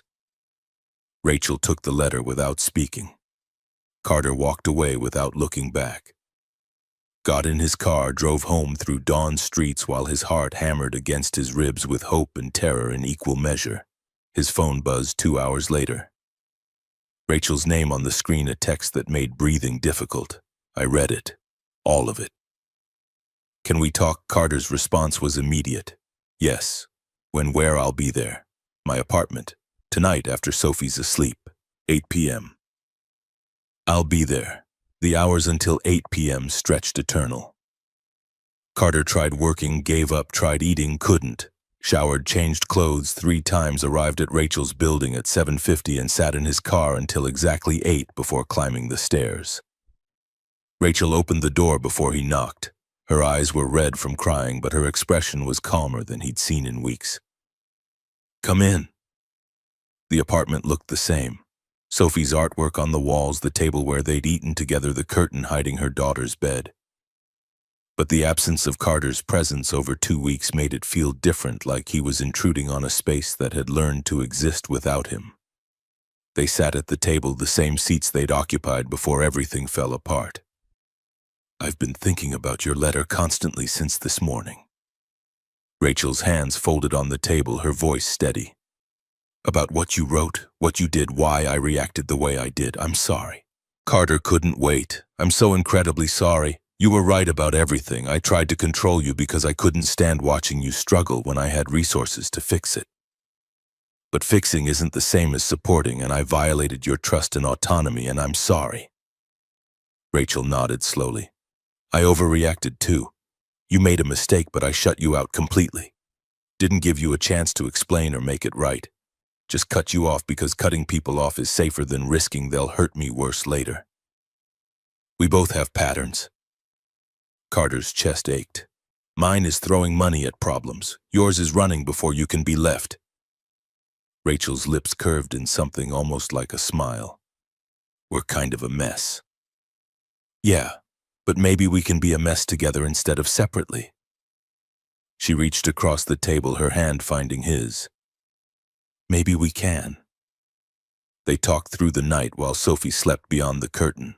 Rachel explained the terror of depending on anyone after her father left when she was 10, after Sophie's biological father vanished, after every boss and landlord and system representative who'd treated her like a problem to be managed. Carter explained the pattern learned from a father who measured success in acquisitions, who taught him that providing was the only love language that mattered. "I want to try again." Carter's voice was rough with exhaustion and hope. "But I need you to teach me how to be your partner instead of your fixer." Rachel's fingers tightened around his. "I need to teach myself how to trust that you won't disappear the moment things get hard." They made new rules that night. Carter would ask before spending money on anything beyond groceries and gas. Rachel would communicate when she needed help instead of suffering in silence until she broke. Both would assume good intentions before jumping to anger. Both would choose conversation over withdrawal. By the time dawnlight crept through the small window, they'd rebuilt something stronger than before. Not perfect, still fragile, but rooted in honesty that hadn't existed when they'd been pretending they didn't have scars. "Can I kiss you?" Carter asked the question, deliberate. Rachel's smile was tired and real. Yes, the kiss was different from their first, less desperate, more certain, a promise rather than a plea. When they finally pulled apart, Rachel rested her forehead against his. "I got a job offer, last week. From Children's Hospital." Carter's heart leaped. "That's incredible. When do you start?" "February 15th. Her voice carried disbelief and joy. "Pediatric nursing, full benefits, $68,000 a year. It's more money than I've ever made in my life." "You did that. Not me, not anyone else, you. The nursing license you paid for. You still had to apply, interview, prove yourself." Carter cupped her face gently. "The license was just a door. You walked through it on your own merit." Rachel's eyes filled again, but these tears were different. "Thank you for understanding the difference." February arrived with bitter cold and the gradual warming of Carter's world. Rachel started at Children's Hospital on the 15th, her first day requiring new scrubs. Carter had asked permission to buy her nervous energy, filling his penthouse the night before as she triple-checked everything for the 100th time. What if I forgot everything? What if I mess up and hurt a kid? What if they realize they made a mistake hiring me? Carter pulled her close, breathing in the scent of her shampoo. "You're going to be amazing. Those kids are lucky to have you." Sophie stayed with Carter that first day, her preschool schedule not aligning with Rachel's shift. The little girl was fascinated by his penthouse, running from window to window, marveling at how tiny the cars looked from so high up. "Do you live in the clouds, Mr. Carter?" "Sometimes it feels like it." They made breakfast together, Sophie standing on a chair to help crack eggs, getting more shell in the bowl than egg. Carter didn't care about the mess, too busy laughing at her running commentary about why chickens were silly for making eggs so breakable. When Rachel called at lunch, her voice shook with barely contained emotion. "I helped save a kid's life this morning. 4-year-old allergic reaction, needed epinephrine immediately. My hands remembered exactly what to do." Carter's chest swelled with pride so fierce it hurt. "I told you, you're exactly where you belong." The weeks that followed established new rhythms. Rachel worked 3 12-hour shifts per week, leaving her exhausted but glowing with the particular satisfaction of meaningful work. Sophie attended the hospital's subsidized childcare on those days, coming home with artwork and stories about her new friends. Carter adjusted his schedule to pick her up when Rachel's shift ran late, cooking dinners that were gradually improving from inedible to merely mediocre. Maddie's Sunday calls expanded to include Sophie by default, now the two girls talking about school and toys and which cartoon characters were best.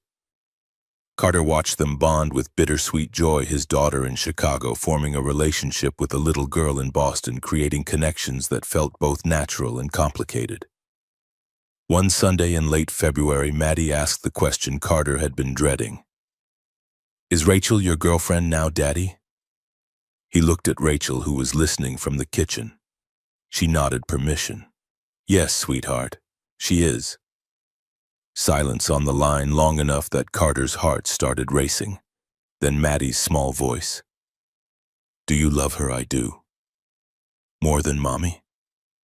The question was a knife, different than Mommy. "I loved your mom very much, but we weren't right together. Rachel and I are right together in different ways." Maddie processed this with the serious consideration she applied to important matters. "Does she make you happy?" "Very happy." "Okay then, that's good." The acceptance in her voice was simple and complete. "Can I meet her?" And Sophie Carter's eyes met Rachel's across the room. "Would you like that?" Rachel nodded, her expression nervous but willing. "Yes, baby, you can meet them. How about spring break? You could come visit for a week." The squeal that followed nearly deafened him. "Really? A whole week? A whole week? We'll do whatever you want." After the call ended, Rachel sat on the couch, her hands twisted together. What if she hates me? She won't. But what if she does? What if she thinks I'm trying to replace her mom? What if Carter kissed her quiet, gentle, and reassuring? Maddie is 5. She wants her dad happy. If you make me happy, she'll accept you. Rachel didn't look convinced, but she nodded anyway. March 1st arrived with unseasonable warmth and a conversation that had been building for weeks. They were at Carter's penthouse. Sophie asleep in the guest room that had gradually transformed into her space when Carter brought up the subject he'd been rehearsing for days. Move in with me. Rachel's head whipped up from the medical journal she'd been reading. What, you and Sophie? Move in here. Full time. Carter, it's been barely 2 months since we got back together, I know. But think about it practically. His arguments were prepared logical. Your apartment is tiny and this place has 3 bedrooms. Sophie could have her own space. You'd save money on rent. The commute to the hospital would be 20 minutes instead of 90. Those are all practical reasons. Rachel's voice was careful.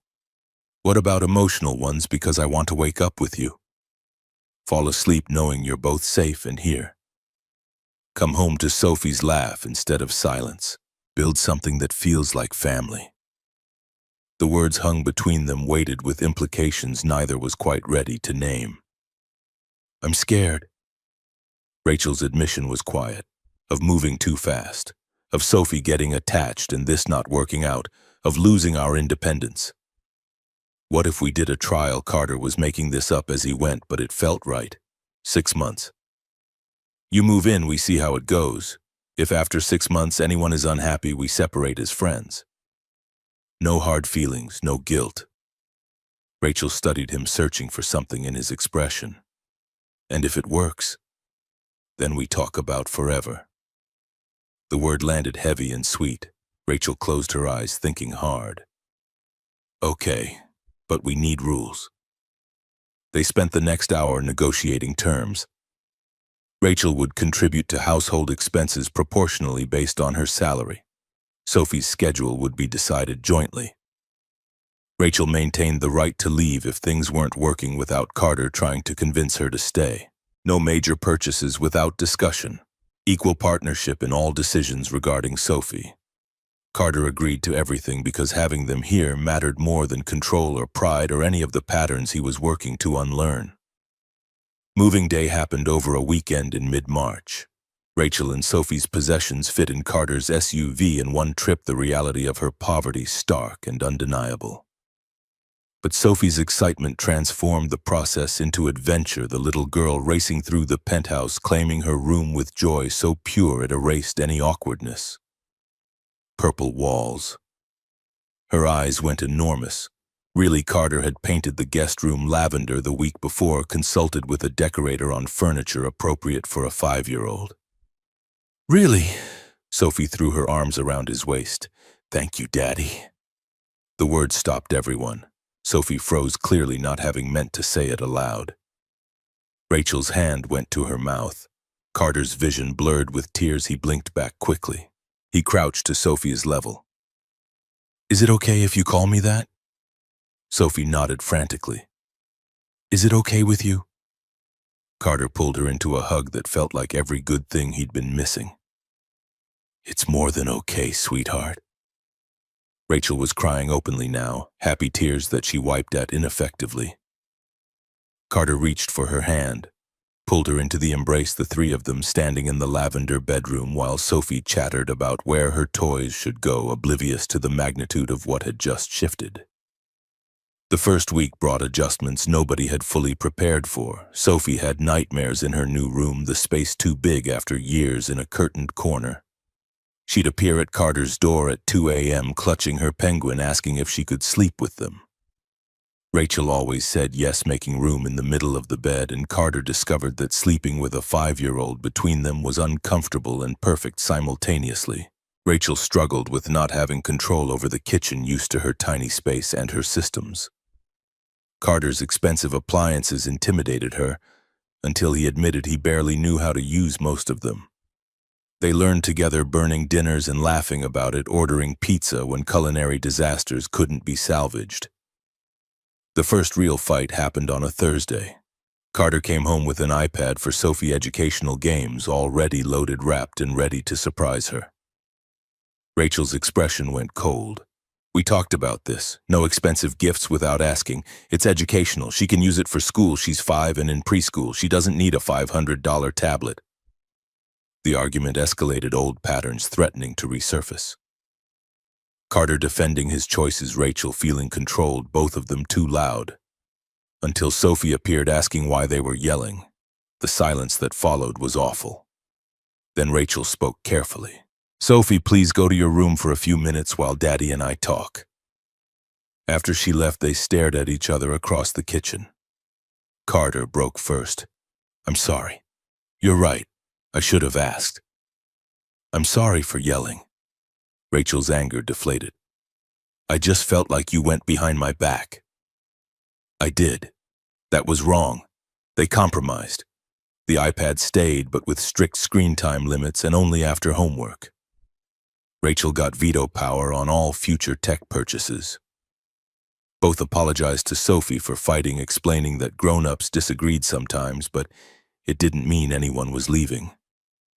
March became April with growing comfort, the rough edges smoothed as routines established themselves. Carter learned that Rachel needed coffee before conversation in the morning. Rachel learned that Carter decompressed from work stress by cooking his terrible but enthusiastic attempts at new recipes, a sign of processing rather than hunger. Sophie thrived in ways that broke and remade Rachel daily. Proper meals meant healthy weight gain. Her own room meant better sleep. Consistent presence from both adults meant security she'd never had. The change was visible in her artwork, her energy, the way she laughed without the shadow of worry that used to dim her joy. Maddie's arrival was scheduled for March 25th, spring break Tuesday through the following Tuesday. Carter was a wreck the entire week before cleaning, obsessively planning activities, changing the plans, making Rachel review everything for the 5th time. "She's going to love you." Rachel's reassurance was patient. "She's 5. 5-year-olds are resilient. What if she thinks I'm replacing her mom?" "Then we'll explain you're not. We'll explain as many times as she needs to hear it." The day arrived with Carter at Logan Airport 2 hours early, pacing the arrivals area while Rachel and Sophie waited in the car. When Maddie finally appeared, walking with an airline escort assigned to unaccompanied minors, Carter's heart stopped and restarted. She looked so much older than the last visit. Taller, her blonde hair longer, wearing clothes he'd sent for Christmas that fit her perfectly. When she saw him, her face transformed with joy so complete it hurt. Daddy Carter caught her mid-run, lifting her off the ground, burying his face in her hair, while she wrapped arms and legs around him like a monkey. "I missed you so much, Maddie Bear." "I missed you too." She pulled back to look at him. "Are Rachel and Sophie here in the car? Nervous to meet you." Maddie's expression went serious. "Do they know I'm your real daughter?" "You're my first daughter always. Sophie has different parents, but yes, you're both my daughters now, if that's okay with you." They walked to the car hand in hand. Maddie's chatter filling the silence Carter's nerves had created. When they reached the SUV, Rachel and Sophie were visible through the window, both looking as terrified as Carter felt. Maddie's first words when she climbed in were directed at Sophie. "Hi, I'm Maddie. Your dad is my dad now too, so I guess we're sisters." Sophie's response was cautious. "Hi, I'm Sophie. Do you like penguins? I love penguins." Maddie's enthusiasm was instant. "Do you? They're my favorite?" The tension shattered like glass. By the time they reached the penthouse, the girls were deep in conversation about which animals were best and why dolphins were overrated despite being smart. Rachel remained quiet, letting the girls dominate. When they got to the apartment and Maddie ran off to see her room, Rachel finally spoke. "That was easier than expected. Give it time." Carter squeezed her hand. "The honeymoon period always ends." He was right. By day 3, the honeymoon was definitely over. Maddie's jealousy manifested in small ways initially. pointing out that this used to be just her daddy's house, mentioning things she and Carter did before Sophie existed, creating invisible hierarchies where she held seniority. Sophie responded by clinging to Carter, calling him daddy more frequently, making sure Maddie heard. The competition was subtle but real, both girls vying for attention from the father one had always known and the other had only recently gained. The breaking point came on day 5. An argument over toys escalated to shouting, both girls in tears. Maddie's accusation cut through the chaos. "This is my dad, you can't just take him." Sophie's response was equally fierce. "He loves me too." "You're not the only one." Rachel moved to intervene, but Carter stopped her. This was his to handle. He sat both girls down on the couch, positioned himself between them. "You're both my daughters, different but equal. I love you both completely, and there's no competition because love doesn't work like pizza." Maddie sniffled. "What do you mean pizza you can run out of? If you have 8 slices and give 4 to one person, you only have 4 left for everyone else, right?" Both girls nodded. "Love isn't pizza. It's more like a candle. You can light 1,000 other candles from one flame and the first candle doesn't get smaller. It stays bright while making everything else brighter too." Maddie considered this seriously. "So loving Sophie doesn't mean you love me less?" "Exactly. You're my first flame, Maddie. Always. But Sophie lights up my life too. Both of you make everything brighter." Sophie's small voice. "So we can share you. You're not sharing like you're splitting something, you're both getting all of me. Different pieces maybe, but whole love for each of you." Maddie turned to Sophie. "I'm sorry I was mean. I was scared Daddy would forget about me." Sophie reached over, took Maddie's hand. "I won't let him forget you. You're my sister." The simplicity of children's forgiveness humbled every adult in the room. By dinner, the girls were playing together like the fight had never happened. That night, after both girls were asleep, Carter found Rachel on the balcony. "That was beautiful. What you said about the candle, therapy language." He smiled. "But it's true. Love multiplies, it doesn't divide." Rachel leaned into him. "You're going to be okay at this, at what being the father both of them need." The rest of Maddie's visit passed in a blur of activities. The aquarium again, this time with both girls marveling at jellyfish. A children's museum where they touched everything and learned nothing but had perfect fun anyway. Movie nights with popcorn and blanket forts. Rachel teaching both girls to bake cookies, flour covering every surface, including the children. Saying goodbye at the airport was harder than any previous parting. Maddie clung to Carter, tears soaking his shirt. "I don't want to go back, I know, baby. But you'll be back soon. Summer vacation, remember, 8 whole weeks. That's forever from now, it'll go fast. And we'll FaceTime every Sunday like always." Maddie pulled back, her face fierce. "Promise you won't forget me when I'm gone?" "Never. You're my first flame, remember, always burning bright." She hugged him once more, then surprised everyone by hugging Rachel too. "Thank you for taking care of my dad." Rachel's voice was thick. "Thank you for sharing him with us." On the drive home, Sophie was unusually quiet. Carter glanced at her in the rearview mirror. "You okay, sweetheart? I miss Maddie already." "Me too. When's she coming back?" "June 15th. 78 days. Sophie counted on her fingers, gave up, accepted the number on faith. "That's a lot of days." "It is. But she will come back, I promise." May slid into June with the particular acceleration of time that happens when happiness makes days blend together. Carter's work found better balance. Brennan commenting that the old obsessive Carter was gone and good riddance. Rachel flourished at the hospital, her supervisor mentioning promotion possibilities that made her eyes shine with possibilities she'd stopped letting herself imagine. Sophie finished preschool with a small graduation ceremony that had both adults crying more than the 5-year-olds. She'd be starting kindergarten in September, real school with real homework, growing up faster than anyone was ready to acknowledge. Maddie called daily as June 15th approached, her excitement building until she could barely complete sentences. I'm coming in 5 days and we're going to have the best summer and I can't wait. June 14th, Carter cleaned the penthouse top to bottom despite Maggie's protests that she'd already done exactly that. Rachel watched him scrub kitchen counters for the third time and finally intervened. She's going to love being here regardless of whether the counters are spotless, I know. I just want everything perfect, it already is. June 15th arrived with sunshine and chaos. Maddie's flight landed at noon, her energy when she emerged from the gate borderline manic. She talked nonstop the entire drive home, barely pausing for breath. Sophie trying to keep up with the verbal onslaught and mostly failing. The first week was adjustment. Maddie had her own room, her own space, her own routines to establish in a home that was both familiar and foreign. She was used to Rebecca's house rules, Mark's parenting style, the structure of her Chicago life. Carter's penthouse operated differently and the culture clash created friction nobody had fully anticipated. Bedtime was the first battle. At Rebecca's house, Maddie went to bed at 8 sharp. Sophie's bedtime was 8:30. Maddie saw this as unfair despite being the same age.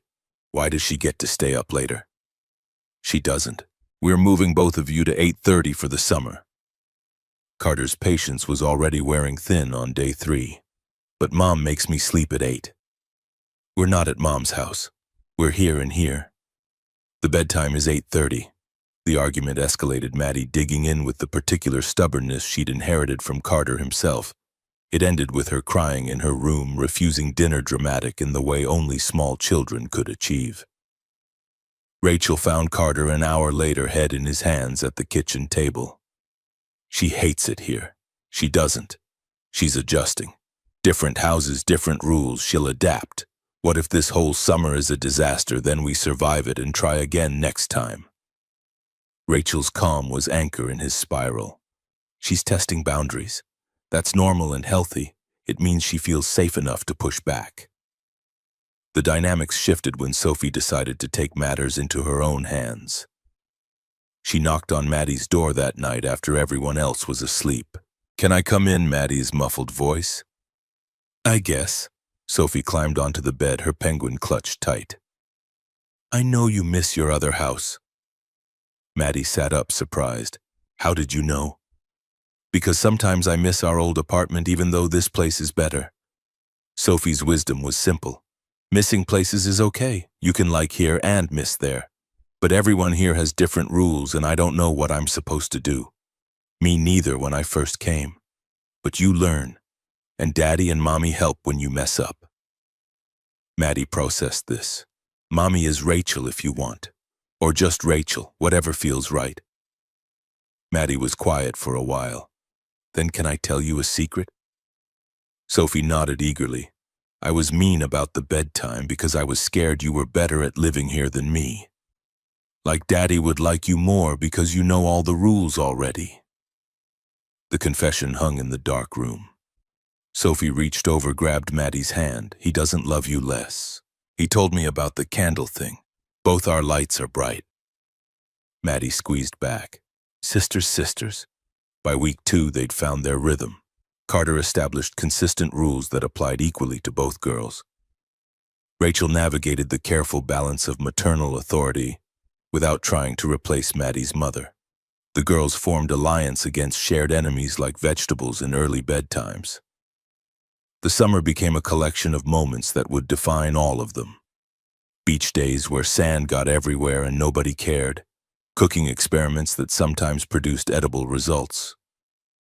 Movies in the home theater with both girls piled on Carter while Rachel captured photos of the chaos. Rachel and Maddie bonded over baking, the little girl fascinated by the process of turning ingredients into cookies. One afternoon, flour covering both of them, Maddie asked the question she'd clearly been building toward. "Can I call you Miss Rachel like Sophie does?"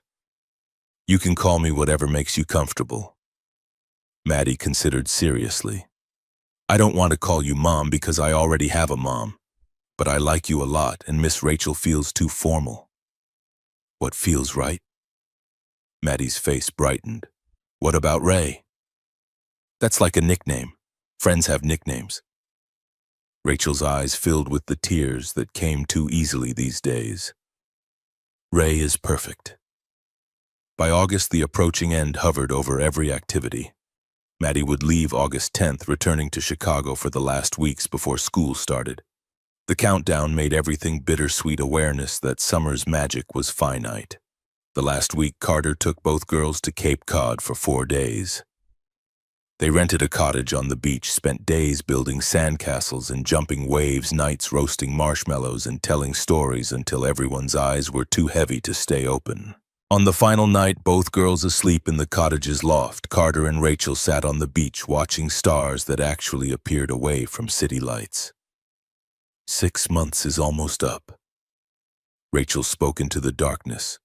The trial period. Carter turned to look at her, backlit by moon reflecting off ocean. Do you want to leave? No. Do you want me to? God, no. They sat in silence, waves providing rhythm to thoughts too big for easy words. Then I think we should talk about forever.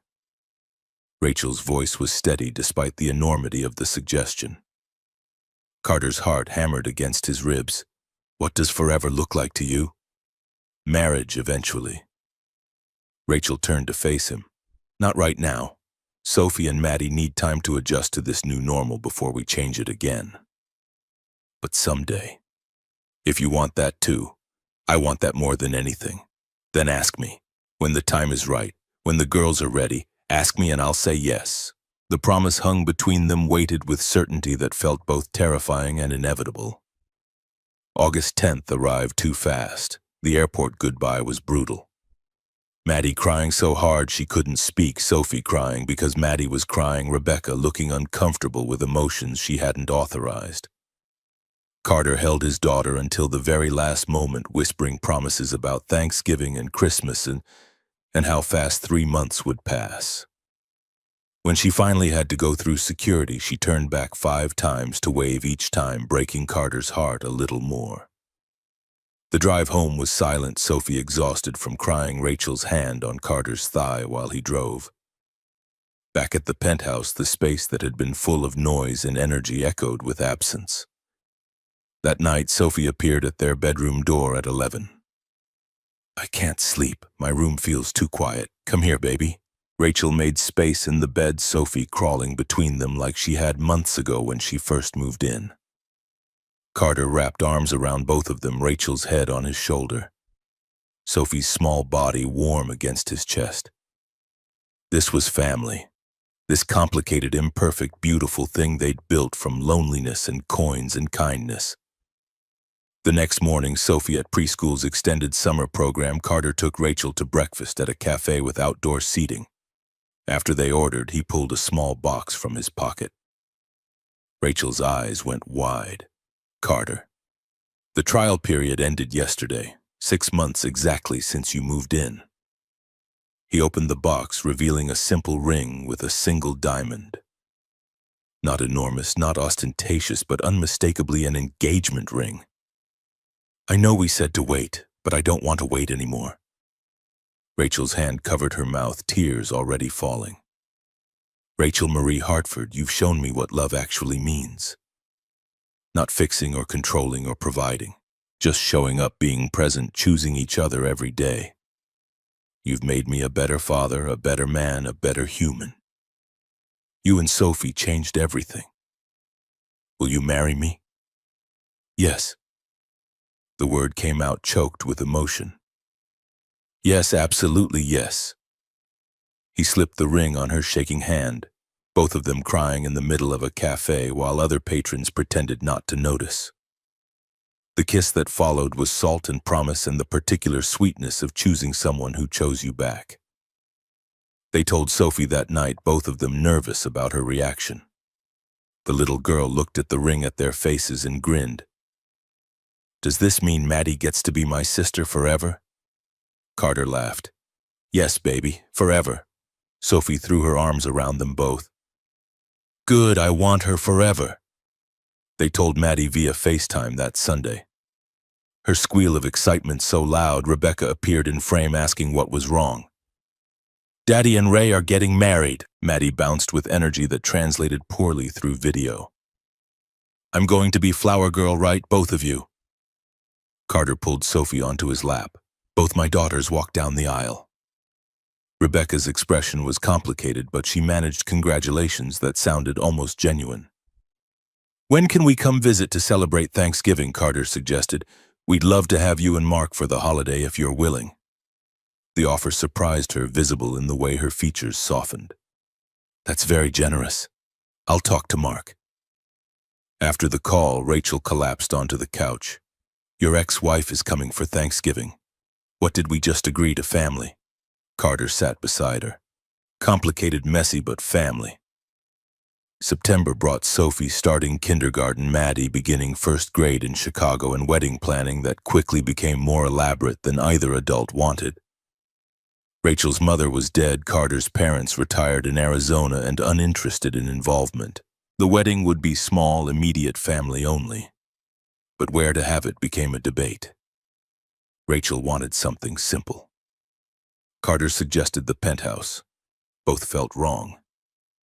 The answer came mid-October when they drove past the diner where they'd first met. Rachel grabbed Carter's arm. "There. That's where we should get married. The diner, where else makes sense? That's where everything started." Mrs. Patterson, the owner, cried when they asked. She'd watched their story unfold through Carter's occasional visits, through conversations where he'd mentioned Rachel and Sophie with increasing frequency. "I'd be honored." She wiped her eyes with her apron. "Christmas Eve, full circle from when you met Christmas Eve." Carter looked at Rachel. 1 year exactly. The date was set, December 24th at 5 p.m. Immediate family only.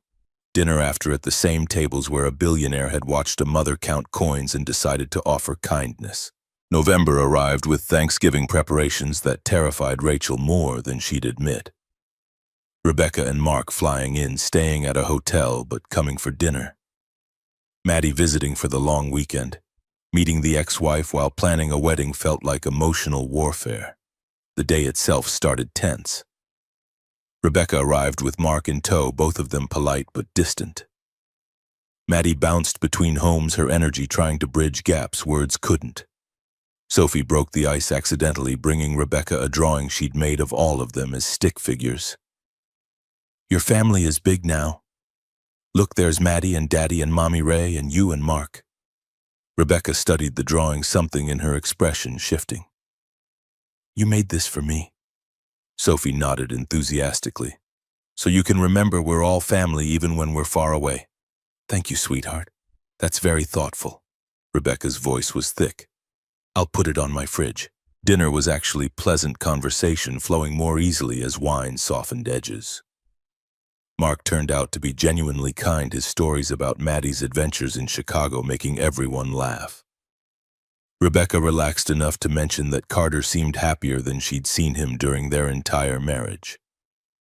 "Rachel makes me better." Carter's hand found Rachel's under the table. "Helps me remember what actually matters." Rebecca's smile was sad but sincere. "I'm glad you found that. We never had it, you and I." "No. But we made something good anyway." Carter looked at Maddie, who was showing Sophie how to make a turkey drawing using her handprint. "We made her." The weekend ended with Rebecca pulling Rachel aside before leaving for the airport. "Take care of him. Not because he needs saving, but because he needs someone to witness him trying." Rachel nodded, understanding the blessing being offered. "Take care of Maddie. We'll take care of her when she's here. Deal." December arrived with cold that made summer feel impossible to believe had happened. The wedding was 3 weeks away, then 2, then 1. Details finalized themselves through a blur of decisions neither adult cared much about. The important parts were settled, both girls in matching red velvet dresses, simple vows they'd written together, rings that meant something beyond expense. Christmas Eve arrived, clear and bright, temperature hovering just above freezing. The diner was closed to regular customers, Mrs. Patterson having decorated with white lights and poinsettias. 20 chairs for the 20 guests they'd invited, Brennan and his family, Maggie crying before the ceremony even started, Rebecca and Mark Maddie between them. Hospital colleagues who'd become Rachel's friends. Carter stood at the front in a dark suit that cost more than Rachel's first car but looked appropriate rather than ostentatious. Brennan beside him as best man, grinning like he'd personally arranged the whole thing. Music started, something simple played through speakers Mrs. Patterson had borrowed from her grandson. Maddie and Sophie appeared at the diner's entrance holding hands, their red dresses bright against December gray visible through window. They walked down the makeshift aisle together, both girls grinning, dropping rose petals with more enthusiasm than accuracy. When they reached the front, they split, Maddie going to Rebecca and Mark, Sophie climbing into Maggie's lap. Then Rachel appeared. She wore cream instead of white, a simple dress that made her look timeless rather than trendy. Her hair was down, minimal makeup, no veil. She'd walked into this diner a year ago counting coins with desperate hope. She walked toward Carter now with certainty that transformed everything. Carter's vision blurred, but he didn't care who saw him cry. This woman, this incredible survivor, was choosing him, trusting him with her heart and her daughter despite every reason past experience gave her to run. They met at the front, Rachel's hands finding his, both of them shaking slightly.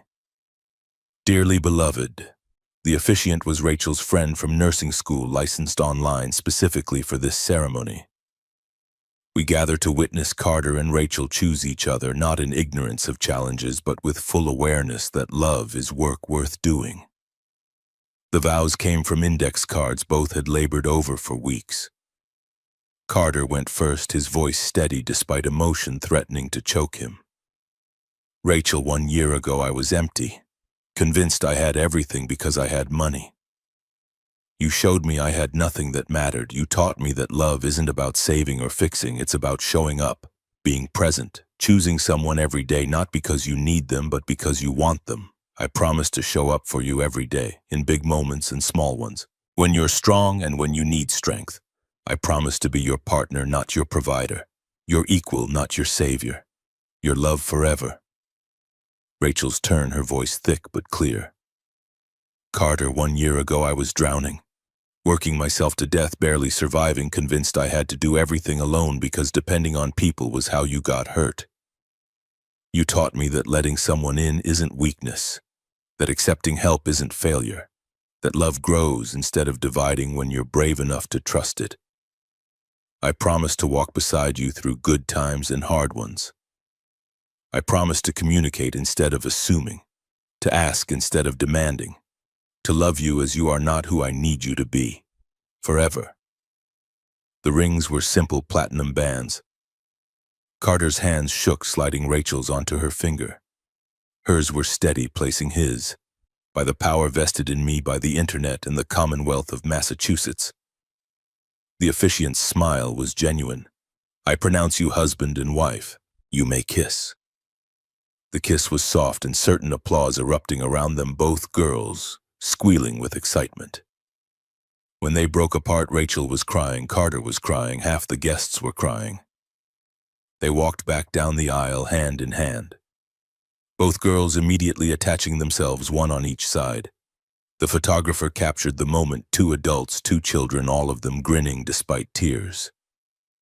Dinner was chaos in the best way. Mrs. Patterson had catered the food, simple but perfect.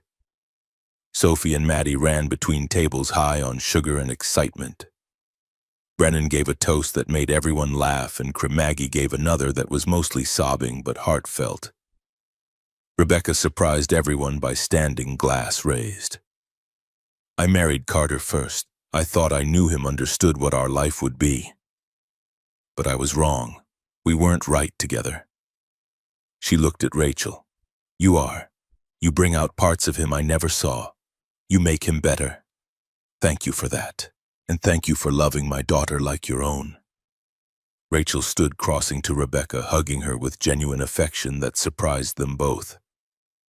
Thank you for sharing her with us, for trusting us with her. That means everything. As evening darkened the sky outside, Carter stood to make the announcement he and Rachel had planned.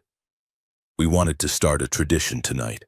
Every Christmas Eve from now on, we come back to this diner. He gestured around the room. And we find someone who needs dinner, someone counting coins, someone struggling, and we pay it forward.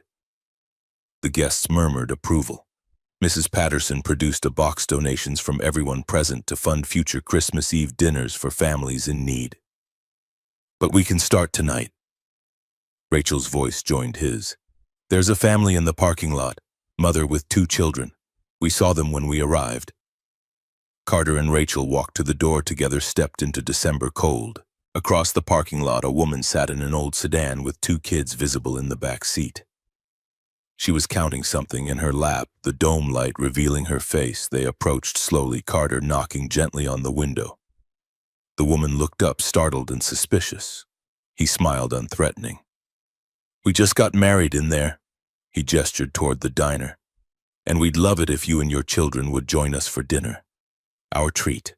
No strings. The woman's face cycled through disbelief, hope, suspicion, exhaustion.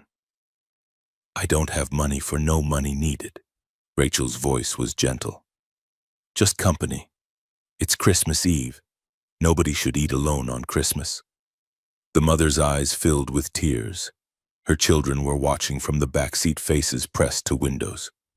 She looked at them, at her empty hands, at Carter and Rachel standing in the cold. Okay, her whisper was broken. Thank you. They led the family inside into warmth and light and community. Sophie and Maddie immediately adopted the new children, showing them the dessert table.